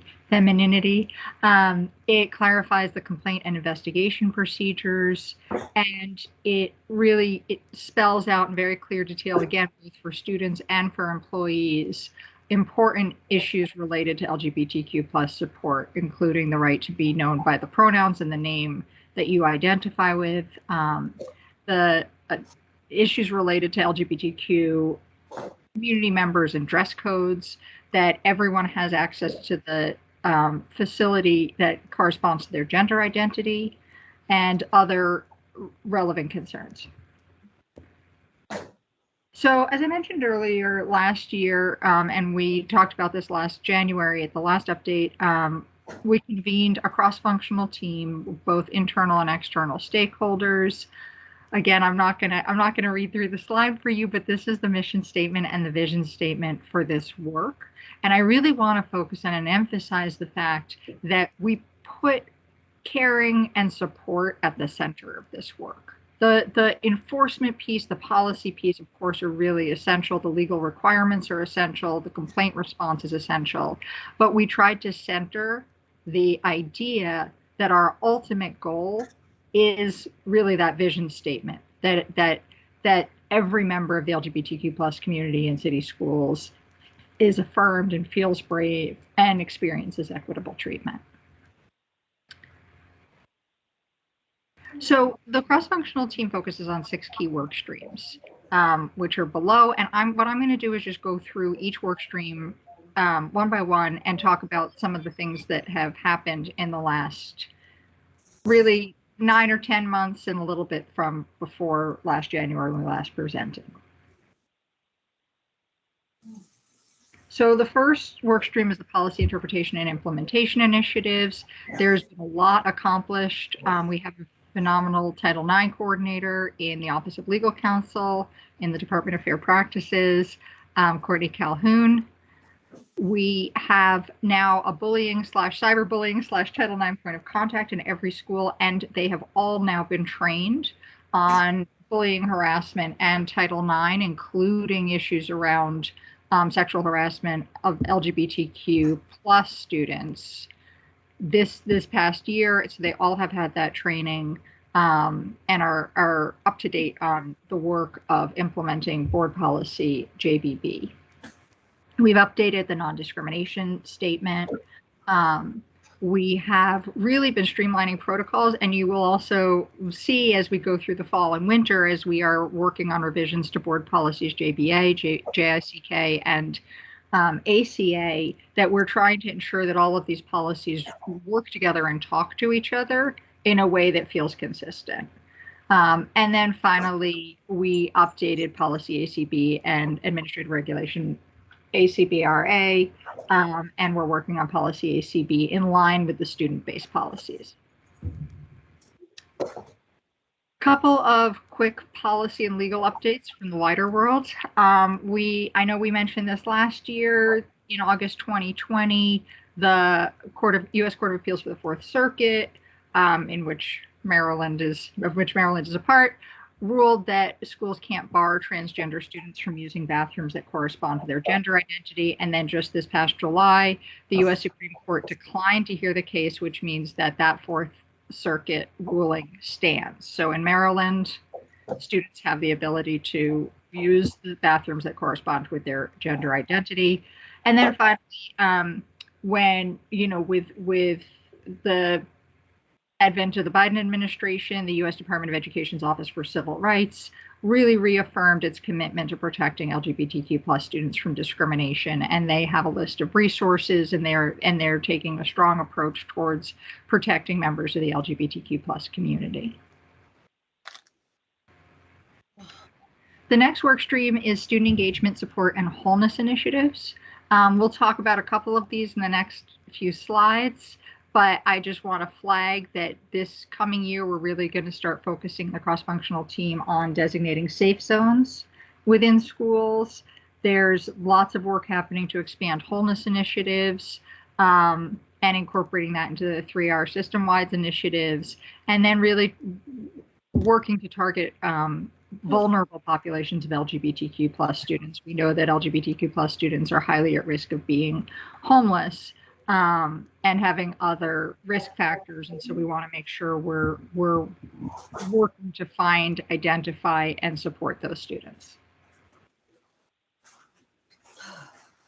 So just before we move on, just to kind of quickly spotlight that. What burns me out when we have a board meeting. I said, this is what burns me out. Them reading break on PowerPoints. So LGBTQ+ youth have been, as we know, they were already at risk from a variety of different factors, but the COVID-19 pandemic has really exacerbated the factors that they, the risk factors for them. And again, not going to read this to you, but just kind of pointing out that we are concerned at this moment about our LGBTQ+ youth in city schools, and particularly concerned following on the COVID-19 pandemic. All right, so one of the big accomplishments that I'm really excited to share with you from this past year has been the rollout of a support protocol for LGBTQ+ students.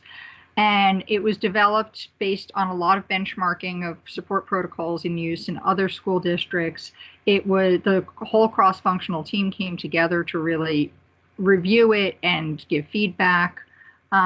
It was piloted in some schools on an as-needed basis in the spring of 2021, and again this fall as well. And then it was presented to school leaders at the Operations Institute in August and rolled out fully to school principals. It's also up on our Fair Practices website, which is a new website that went up this last spring, which I'll talk about in a little bit. And it will be incorporated into all staff training going forward. And we also really want to make sure that our counselors, our social workers, our school psychologists are very well versed in working with this protocol. So really this tool is designed to ensure that students who are members of the LGBTQ+ community feel very safe and supported at school, and that we're helping them have important conversations with a trusted adult around what they need from their school and what they need while they're at school to express their gender identity, to feel safe being who they are, and to ensure that they have equal access and equal opportunity to participate in school programs. This is not the only tool, but it is really kind of an important tool for working with students. One of the most important things about this protocol is that it really needs to be student initiated and student led. And so when we're training folks, we're saying, you know, it's not up to a staff member to go to a student and say, hey, you seem like you could use some support. How about we do this protocol? But really to engage in a conversation with the student, that the student is leading and initiating around their need for support. And really, it's a very case-by-case basis. This is highly individualized, and it may be that a student wants to keep that plan and everything they're talking about private or confidential with one staff member, and that's fine. It may be another student wants it to be shared widely across the school, and this is where it has to be student-led.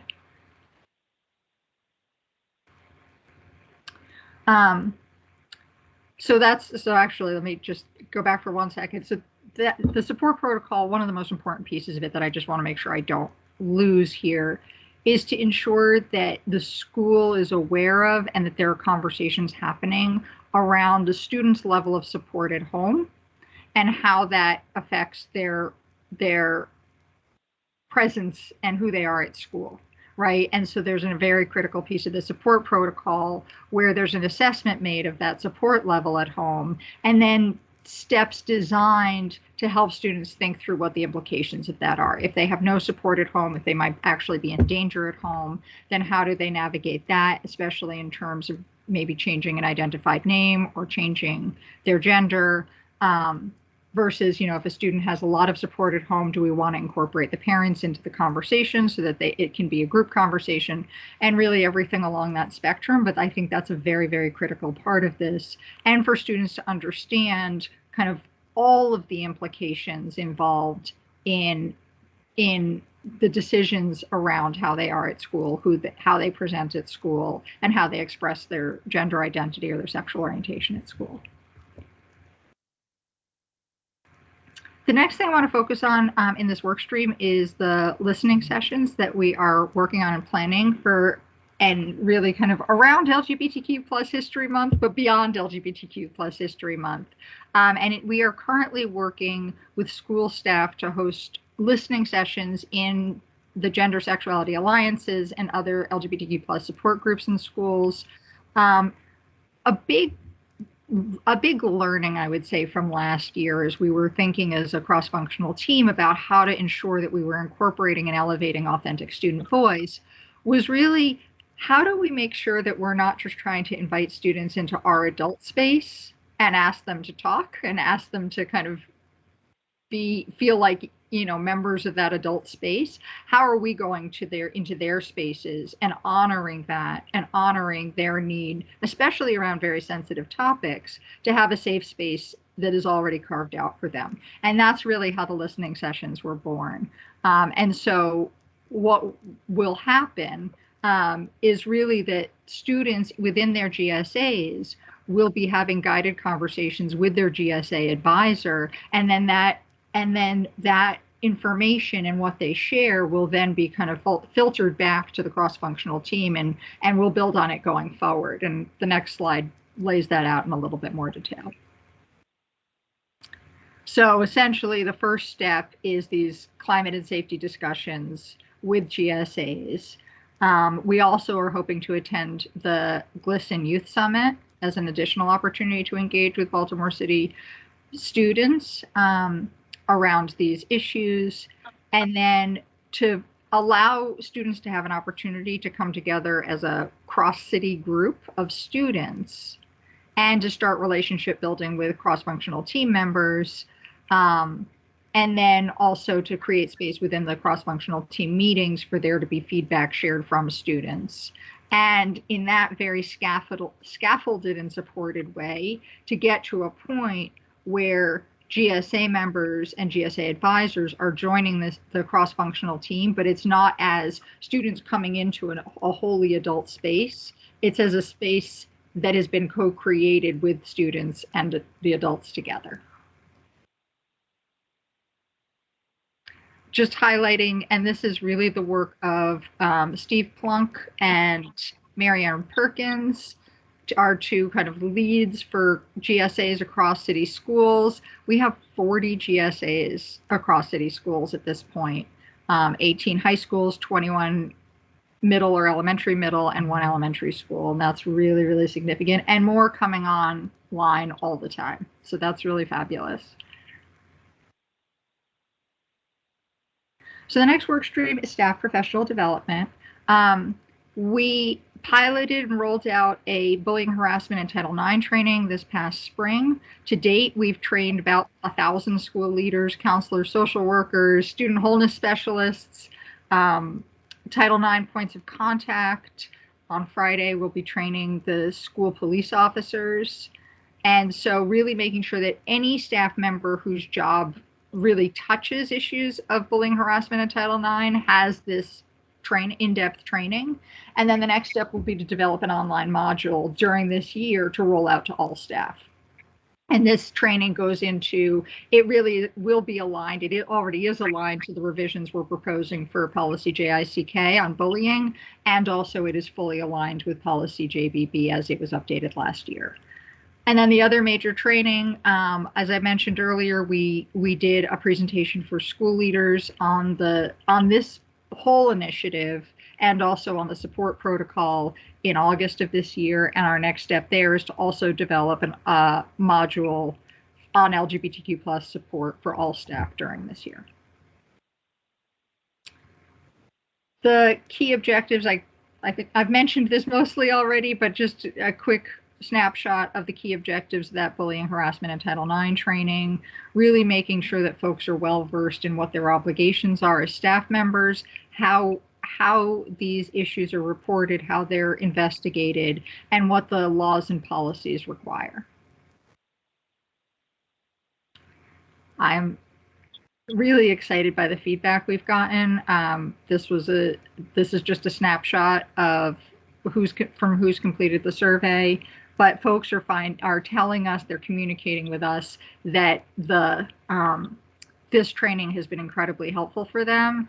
And I will say we have seen this year already, we have gotten phone calls from a number of school leaders who have really started to reach out to us to talk through these issues and to work through the forms together, entirely based on this training, because they are now, it's clearer what the obligation is and how those forms work, and they're reaching out to be partners with us, which is really phenomenal.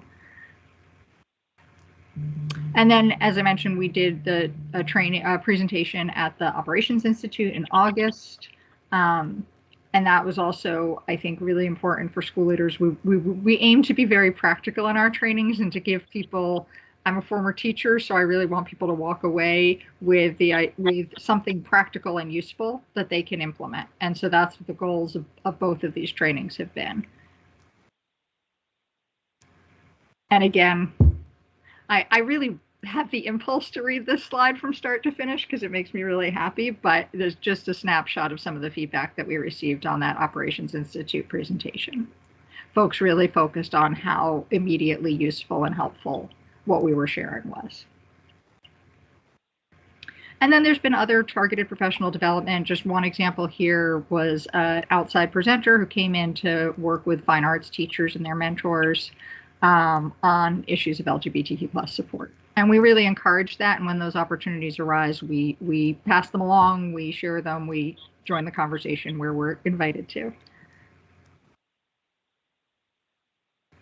So the next work stream is the academics work stream. There's really a lot of work happening right now to think about how can we expand inclusive curricular content and really ensure that the curriculum expands in a meaningful and embedded way, that it's not just an add-on to add LGBTQ+ issues to our curriculum. We've had conversations with organizations that, that do this work for a living, and I think there's a lot of learning going on, a lot of really great thinking about how we can make sure that the curriculum encompasses LGBTQ+ history and LGBTQ+ issues.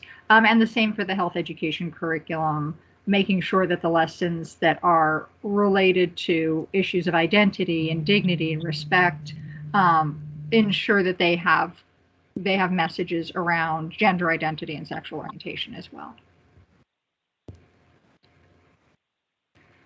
A really great additional thing that's happened in the last, year has been that GLSEN has provided rainbow libraries to schools across Baltimore. This is a very short and not at all exhaustive list of the schools that have received them, and a very short and not at all list of books that schools receive. But schools who sign up for the Rainbow Library, which is entirely free, get 10 books, they get posters, they get resources, and they can set up like a little display in the school that really highlights the Rainbow Library and the associated resources. And that's been something we've heard great things from principals about. The next work stream is data management, monitoring, and communication. Last year, there were a number of pieces of guidance that were issued, including guidance related to ensuring that virtual learning program platforms appropriately display student names, and making sure that everybody understands that our student record systems have a non-binary option and an alignment with MSDE requirements, and how to ensure that a student who either enrolls as or wants to indicate in their records that they are non-binary has that option, and also ensuring that students can have it identified or preferred name in the system that they're known by, and a preferred gender. And so, and making sure folks understand, folks who are responsible for record keeping understand, which are the very, very few legal documents that need to correspond to the student's legal name and legal sex, and which are where all of the many documents that can express, that can have a identified or preferred name and a preferred sex.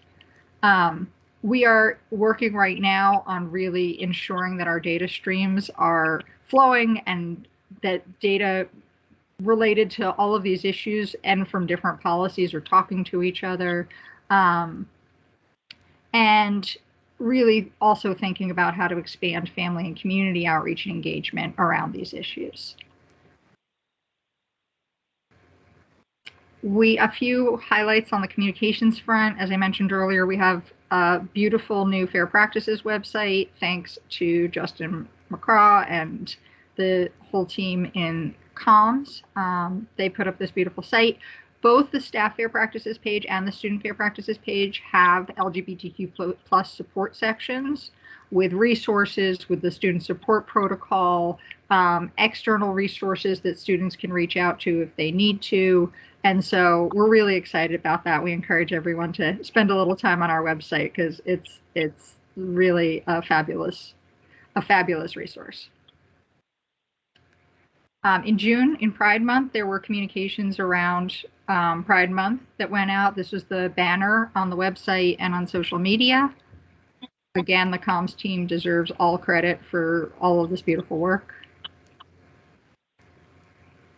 We put out a resource list as well that was distributed through various channels internally to ensure that folks across city schools had a list of resources that they could both use in work with students, that they could share as necessary, and that they themselves kind of knew where to go to learn more and to find good supports around LGBTQ plus issues. There were great, social media posts and other highlights around work that was happening in individual schools during Pride Month, which was great. Oh, and then before we move on to facilities, I also want to highlight, this is LGBTQ plus History Month now in October. There have been an array of communications as well. Dr. Santelises, thank you for your fabulous video mention this month, I guess yesterday. That was something that we were really excited to roll out. There again, banner in the Inside Scoop this week. For employees, there's a focus on policy ACB and how that policy supports LGBTQ plus employees. So that I think is really important information to communicate as employees are curious about how do I, express my gender identity? How can I make sure that I'm being treated and have that I have equal access within city schools? So the last work stream is facilities design and construction initiatives. And really excited to share that there are gender-neutral facilities incorporated into the 21st Century Schools funded projects, including this whole list of schools that opened this fall, and an additional project that was completed in 2021, Mary Ann Winterling Elementary School. And then we're also getting outreach from individual principals at this point, which I think is wonderful, saying, I would like, in existing facilities who say, I would like to have a gender-neutral facility in my building. How do I do that? And the facilities folks have been wonderful about connecting with principals and providing them with information and supports as they strive to create gender neutral facilities in their schools. And then finally, I just want to highlight the cross-functional team meetings that we had last year. And we intend to have monthly meetings. We've already met for the first time this year, and we will be meeting monthly through this school year as well as a cross-functional team. And here you have some key goals for that work this year, which I am very excited about. And that's all I have.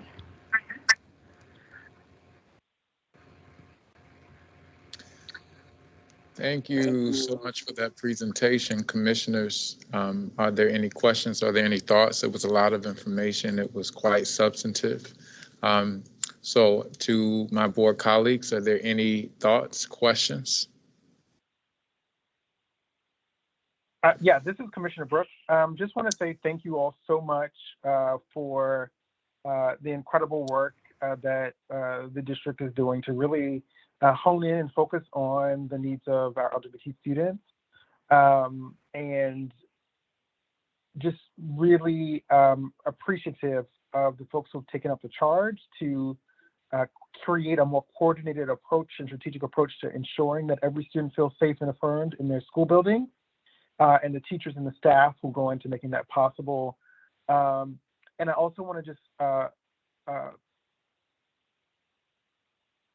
thank Chief Josh Sivan for continuing to sort of to step in and to lead this work alongside the other colleagues from the Equity Office. I think we're making some really, really great progress, and I'm really excited for the changes that we'll see moving forward.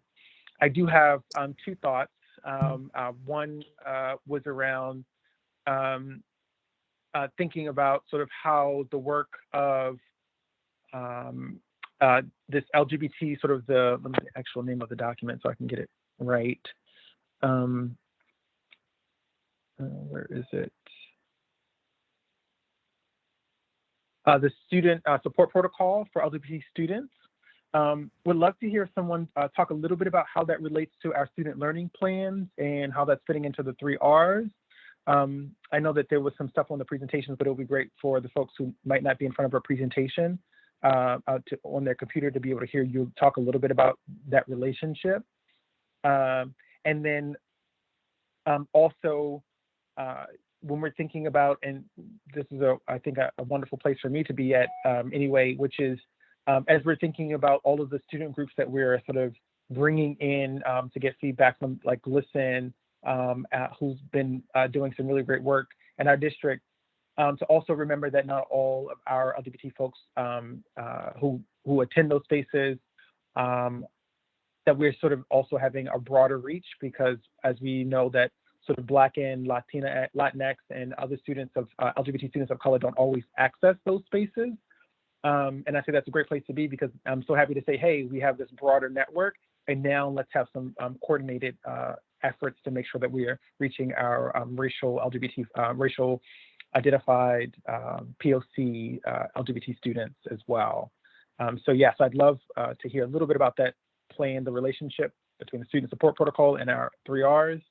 And then also to hear any strategies ensuring that we have a diverse representation of LGBT folks and, that are part of our student population.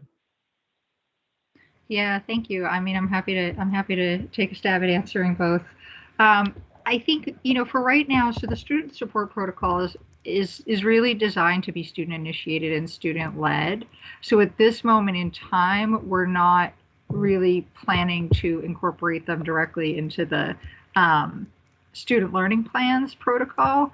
But I will say as I mentioned, our goal is to train more staff, and especially specialized staff in the schools on that support protocol, so that as those conversations happen naturally around the student learning plans, that as students are mentioning and talking about issues that might actually lead to a support protocol being implemented, that staff are well trained to identify that and then move the conversation forward.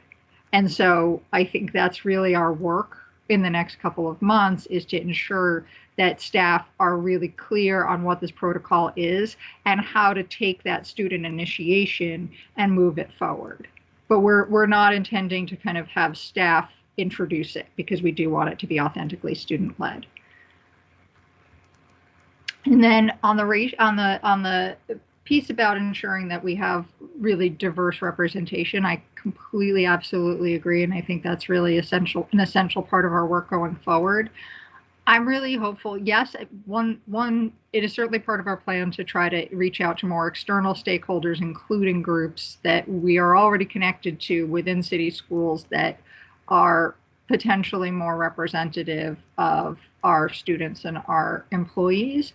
And also, I would say that it's the work of authentically engaging students, which is the work of the listening sessions and everything that builds to, I think is also the work of ensuring that the voices that are guiding this work are the voices of students from across city schools. And so that's something we will be attuned to and aware of. And also, I think it's going to be an important both focus of and outcome of that listening session work, is to make sure that we have that authentic engagement from across city schools and that we're paying attention to representation. Does that answer your questions? Yes, I think that sounds great. I think I have one flag that feels really significant for me. And so I feel like the student support protocol, I feel that, yes, absolutely, it should be student run. It is also an incredible burden to ensure that the students themselves are the one that's carrying this heavy load, especially when we're navigating systems of homophobia within the school systems and the broader society. So I'm super excited that we have a protocol there, but also it can't all fall on a student who is also might be navigating their gender identity, sexual identity, who might be a middle schooler, to be able to navigate in ways that adults can. And so the ways in which we continue to strengthen our schools' capacity and our adult supportive adult infrastructure, so that it doesn't fall only on them. So that's kind of the only thing that I would raise as we're talking about sort of this new protocol that feels significant to share. And I'm so deeply grateful that we actually have a protocol, because that is new. I 100% agree with that. And I think, what I would say is what we're trying to we're trying to train on in our bullying and harassment training, and I think it will be essential to the support protocol training as well, which is there are no magic words, right? If you're waiting for a student to say something that then triggers you to act, that's not what we're talking about when we say student-led and student-initiated. What we're talking about is that you're not trying to out a student or identify them in the absence of them expressing something that you can then build on. And I think that you're absolutely right. We don't want this to feel like a burden on students or like they have to be the ones, especially because this is a protocol for all students, right? It's not just for seniors who are incredibly in tune with their identity. It's for all students. And so we have to make sure that staff are aware. This is when we say student-led and student-initiated, what it means is that you can't be the one to tell a student who they are.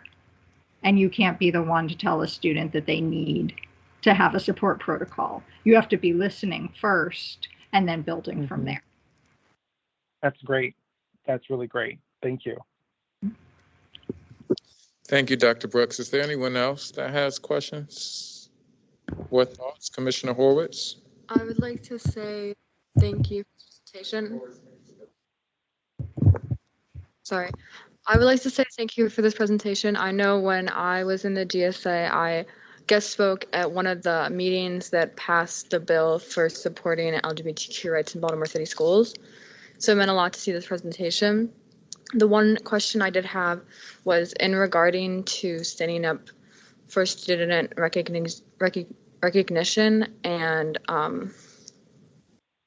stating their rights to be supported for pronouns and names and gender identities. How do we deal with teacher discrimination and not accepting students? And how does that tie into our discriminatory policies? That's an excellent question. And I think that's something that we really that policy JBB is very strong in making clear that every student is protected against sex-based discrimination, and that sex-based discrimination encompasses discrimination based on gender identity, gender expression, all of that. And when we're training staff on policy JBB, I ask a very easy question. I say, does Title IX, does policy JBB protect students from discrimination or harassment by other students of the same sex, right? Like that's just and everybody knows the answer. Of course it does. And I say the reason why we ask this question is because even if we all know rationally that the law and the policy protects students, historically students who are members of the LGBTQ plus community have not had their rights protected and enforced in reality. So it may be the letter of the law, but if we're not actually teaching everyone in city schools that those rights are real and that they're going to be enforced, then we're missing something. And so it's really important during these trainings to help everybody understand that it's not just a right on paper, that everybody has the right to be at city schools free of discrimination, free of harassment. And that applies to everyone. And there are many different bases on which we can, find that somebody has been discriminated against or harassed.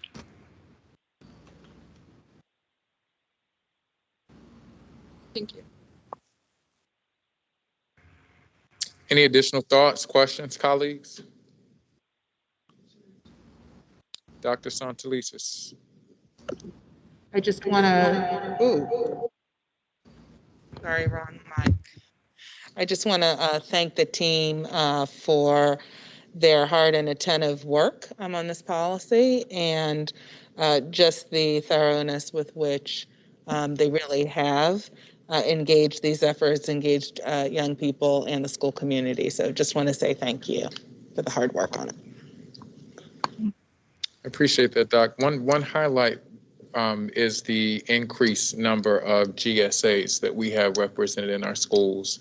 I think is extremely significant. It would be great to see more. So I know that the work is really important for all of us. And I know that staff is working really hard to make sure that that happens. So just want to say again, to Dr. Santelises' point, thank you all. Thank you to the staff. And thank you to city schools for embracing this work, right? Because it's extremely important to the progress of this entire city. Thank you all. Thank you.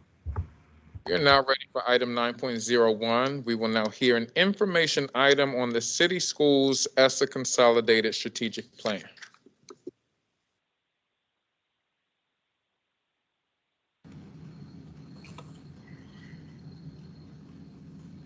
Good evening, commissioners. My name is Casey Mengel. I'm the special assistant in the academics office and happy to be in front of you again for what I think is maybe the 6th year in a row. Teeing off the beginning of our drafting of the ESSA Consolidated Strategic Plan for school year 21-22 for city schools.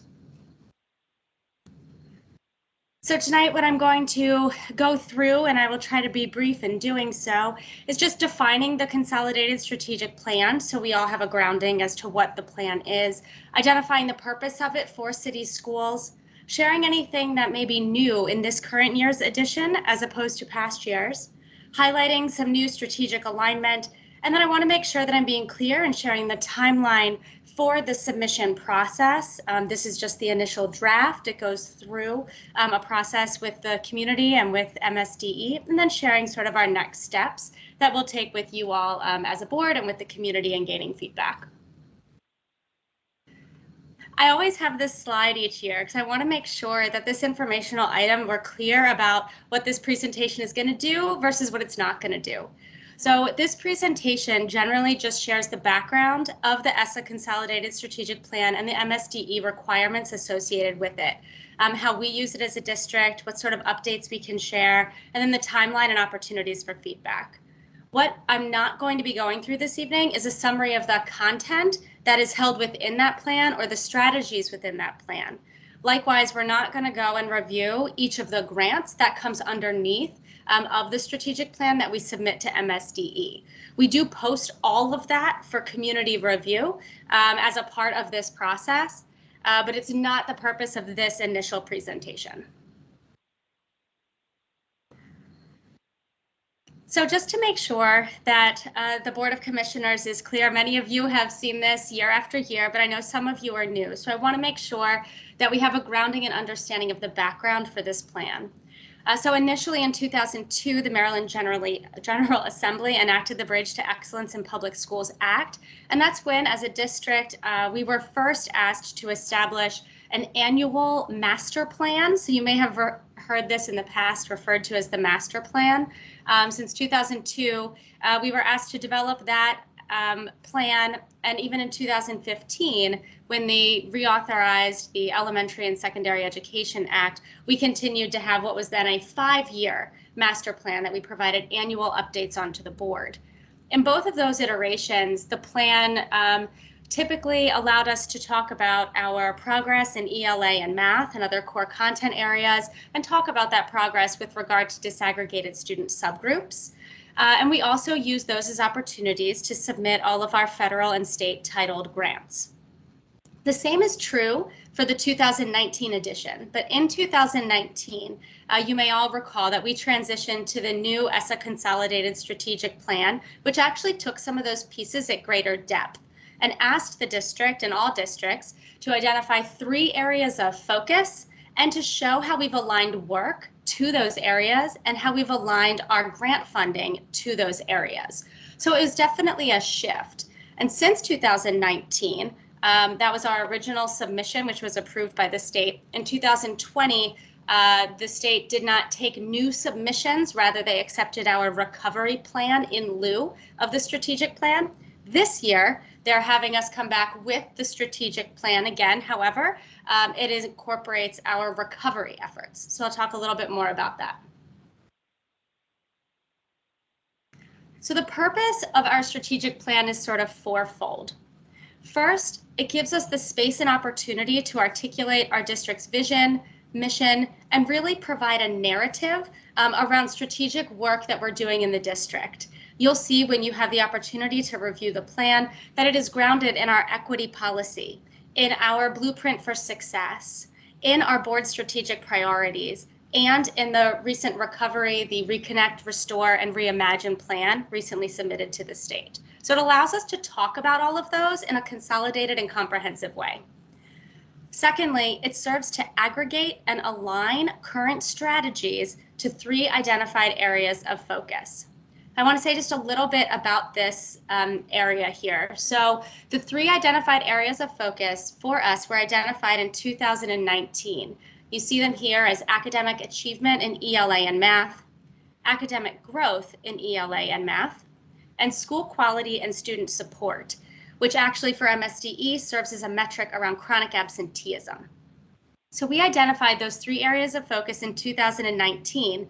We were not asked to change them or go back to address them in 2020, but in this year, after looking at a variety of data through a needs assessment, as well as looking at current, I want to say present sort of pandemic data, it was very clear to us as a district that these 3 areas remain a very clear focus for us as we think about personalized learning, as we think about acceleration, and as we think about building the culture and climate where our students feel safe and healthy and are coming to school. So these continue to be the 3 identified areas of focus for us in the strategic plan. Certainly doesn't mean that this is the only work that we are doing. And so it therefore means that the strategic plan only aligns those strategies that we're lifting as a district that align to these 3 areas. So I just sort of want to be clear about that. It is not comprehensive in that this plan captures everything we're doing. It really just captures the work that we've aligned in these 3 identified areas. The other piece I want to share with regard to this bullet point is the words aggregate, align, and current strategies. I think each year it comes up, how are we gaining input into what goes into the strategic plan? Well, we've done that certainly through all of our recovery engagement and stakeholder engagement that you've heard about through our R3 work over the past couple of months. All of those strategies, all of that input has gone into building this particular plan and to strategically aligning those strategies with these 3 areas of focus. So again, it's all work that we have heard feedback on from the community and that we are currently engaging in. You won't see in this plan brand new things that you haven't heard about yet. This wasn't the place to identify new strategies, rather it was the place to consolidate and articulate current work that we're doing in alignment with these areas of focus.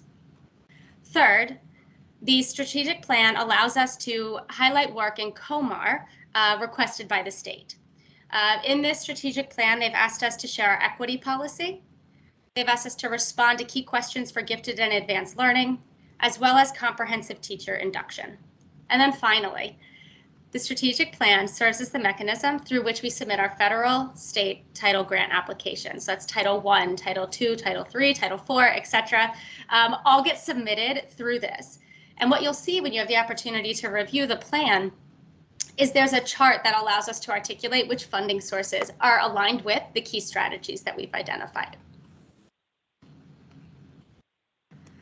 There are a couple of new elements that we included into this year's strategic plan. First, there's no finance section required. Some of you may recall that in 2019, there was quite a robust finance section. MSDE has removed that component, and they're dealing with that in a separate process with our finance department. So it just isn't a part of this work anymore. We've also made sure within the plan to call out alignment with our board priorities, and we've obviously identified alignment with our Reconnect, Restore, Reimagine work. So I just want to be clear that I think for the first time since the submission of the strategic plan, we've highlighted within it our board priorities and have pulled those out to make sure that we're being a bit more explicit about how our work aligns. You all have seen the chart up here. We presented each time we're talking about our R3 work because there's really tight alignment there, and you'll see the same kind of tight alignment within the strategic plan. Particularly priorities 1, 4, 5, 6, and 7 are really found throughout the strategies that you'll see in the strategic plan itself. And then likewise, I mentioned it a bit when talking about the strategies that you'll see within. You will see some of the work around our preconditions, our overarching commitments, and key strategies from the Reconnect, Restore, Reimagine work embedded within the areas of focus of the strategic plan. I wanted to make sure I'm calling that out because we really had such amazing stakeholder engagement around that work, and it was so very helpful in identifying and aligning all of our strategies within these key areas of focus. So I just want to make sure I'm being explicit about that and calling it out. You'll also see it in the narrative and how that's really guiding and grounding the work that we've highlighted in the strategic plan for the state. So timeline. Tonight I'm here sharing this with you. As of Friday, October 15th, the strategic plan will be due to MSDE. At that same time, we will open the plan for public comment to be reviewed and seen on our website. A draft will also be shared with the board. We provided you all with an embargoed draft, but the district is still working on it as it is not due to the state until Friday. And so we want to make sure that we give you the same copy that is available for the public this Friday. We will have public comment and review as well as board comment and review as needed through November 5th. And we will be having MSDE feedback conversations in that same time period as they review our draft submission and provide edits and feedback. Finally, the plan itself in its final form comes back to the board for vote on November 9th, and then it is due as its final iteration to MSDE on November 15th.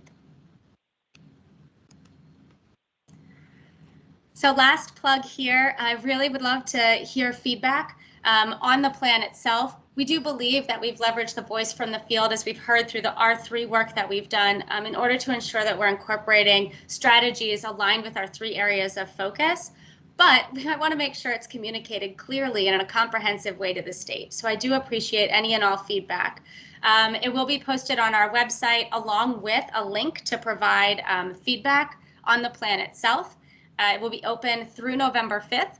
I will also, once the plan is public and available, be reaching out to our various partners, BTU, Pizzazza, PCAB, CCAC, etc., to invite you all to specifically look at the plan as well and provide any feedback by November 5th. So thank you all again for the opportunity to just share that the strategic plan is being drafted and is in process. If you have any questions, happy to address those. Thank you, Casey, so much. I want to just provide some space for our newer commissioners. Of course, as you just mentioned, this is something that comes to us every year. But to Commissioner Griffin and Commissioner Horwitz, do you have any immediate thoughts, any clarifying questions about the presentation so far? Before I open it up to everyone else, I just want to make sure I provide that space. Commissioner Griffin?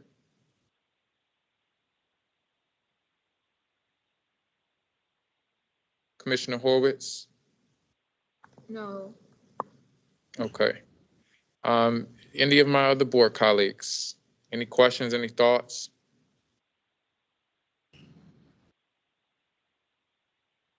So just as a reminder, thank you, Casey. Just as a reminder, colleagues, this comes back to us on November 9th. So if we spend some more time with it, if we have any clarifying questions or thoughts, let's make sure that we get those in. But also we'll take in the feedback that we'll get from the community. Casey, will we be able to hear any of that or see any of that feedback that the community provides on the plan? Yes, most definitely. So on the 9th, when I return, I'll make sure to share the feedback that we've received from the state as well as from the community, most definitely. And like I said, I'll make sure to communicate with Christian and with the board liaison to ensure that you all also can either email me directly or are able to complete sort of the feedback survey yourselves so that you've got your voice in there too. I'm happy to share all that back on the 9th. Perfect. That's helpful. Thank you so much, Casey. Of course. Thank you. Yeah. Thank you so much. Teaching and learning, we had a committee meeting on last Tuesday, and we had 3 presentations. One focused on the R3 program, initiative, not the program, but our focus on R3 right now. And it was great to have, of course, Commissioner Reed was there, Commissioner Chenya. It was great to have Dr. David Steiner with us in that particular committee meeting, who is the executive director of the Institute for Education Policy at Johns Hopkins University, to talk to us about the difference between remediation and acceleration and how that aligns to our R3 initiative, our R3 plan. We got some pretty alarming data that I think that we kind of already knew, but Black and Latin students have been disproportionately impacted by the COVID pandemic, which is one of the primary reasons why we're focusing now on acceleration versus remediation, because we know, and what we've learned is that remediation is not the answer, doesn't solve it. Acceleration does. And so it was great to hear that. We also heard some things from our gifted and talented advanced academic programming. We got an update from them. We're expanding our advanced program options, our gifted, talented options. More students of color and students with disabilities are being identified for more rigorous coursework. Over 600 students took at least one pre-AP course, thanks to a pilot program offered by College Board. That's something really special that we have happening in city schools. So it's something that we definitely should highlight and celebrate. And then finally, we had an update from Dr. Fink as it relates to health services and our health program. And one highlight that I want to just acknowledge is that we're close to 100% of our students being in compliance with their immunization. So we have a couple thousand more. So if you're listening and if you're out there and if your students still have not gotten into compliance with their immunization records, please make sure that you do that so that we can continue to keep our students safe, our schools safe, and most of all, our community safe. Any thoughts, questions about that? Commissioner Chenya? No, nothing additional, but I would just recommend anyone who was not with us virtually for that meeting, if you really want to get a good description of acceleration versus remediation, that you take a look at that session, because it really was excellent. Absolutely. Thank you, Chair Emeritus. Yeah, it was very robust. So I agree with you. Any other thoughts, questions about that? So the Maryland Association of Boards of Education just had a annual conference last week, and several of our board members went. Does anyone want to give us an update on how that conference went? Just curious. I can do that, Commissioner McFadden. Thank you. The conference itself, I think, went really well. It was our first conference back face to face. So there was some novelty in that experience, but being together with board members from across the state is certainly always a great opportunity to learn and network. I personally had the opportunity to sit with some students from St. Mary's County and hear about a teacher preparation program that they're working through in their high school, where they're in schools for 200 hours teaching by the time they're seniors, which was pretty phenomenal to hear and see as part of the Teacher Academy of Maryland. So that was probably the highlight for me, that, and then welcoming Commissioner Roberts to the Board of Directors and thanking Commissioner Chinya for her service to the Board of Directors. So, Commissioner Roberts, do you want to add anything? I would be absolutely remiss not to thank you for your service, Commissioner James, as not only a member of MABE, but as the former 2019 to 2020 president of MABE. So thank you so much for representing Baltimore City in such a distinguished way, and for the students of Baltimore City. So thank you. I think one of my major takeaways from the conference was actually having the experience of speaking with Board President Charles Crawford, who is the chair of the MSDE board, and our new state superintendent, Mohammed Chowdhury. I hope I didn't ruin his last name. I think some of the most powerful moments were when board members from across the state were able to actually engage with Chair Crawford to engage him in very authentic conversation around what we've seen happen over the last 18 to 24 months, and to really share some of our frustrations, some of our hiccups, and, you know, quite honestly. Is everyone muted, Mr. Grant? Some better ways that as local boards we could have been better supported during that time. But I also thought it was very valuable to hear from our new state superintendent as we're about to explore this educational reform that we all know is Kerwin. And so it's really interesting hearing our new state superintendent speak around his thoughts of where he's from in Texas, where he sees the state currently, and some of his vision for where he'd like to see the students of Maryland go. So it should be a very interesting time in education. And I look forward to collaborating with other members from around the state on the state board. So thank you so much for your support. Thank you all for your leadership in representing Baltimore City throughout the state. Thank you all so much, so much. Notice of upcoming meetings. The Operation Committee meeting will take place on Tuesday, October 19th from 10:30 a.m. to 12:15. It will be a virtual meeting, but of course, members of the public, our stakeholders, are invited to attend. Policy Committee will meet on Tuesday, October 19th, same day, from 3:30 to 5:30 p.m. Our next executive session will be on Tuesday, October 26th, from 3 o'clock to 5 p.m. And our next public board meeting will be on Tuesday, October 26th, same day, from 5 p.m. to 7 p.m. Our Fall Youth Board Forum, continue to spread the word, will be on Wednesday, October 27th, from 4 p.m. to 5:30 p.m. Of course, it will be virtual, so gives several students the opportunity to participate in that. And our joint legislative town hall, it will be the first of its kind, which will be held on Thursday, October 28th, from 5 to 7 o'clock p.m. And then the Teaching and Learning Committee will meet next month, Tuesday, November 2nd, from 3:30 to 5:30 p.m. Is there a motion to adjourn? Thank you. Is there a second? Second, Robert. All those in favor, please signify by saying yes. Yes. Any opposed? Hearing none, we are adjourned. Thank you, everyone.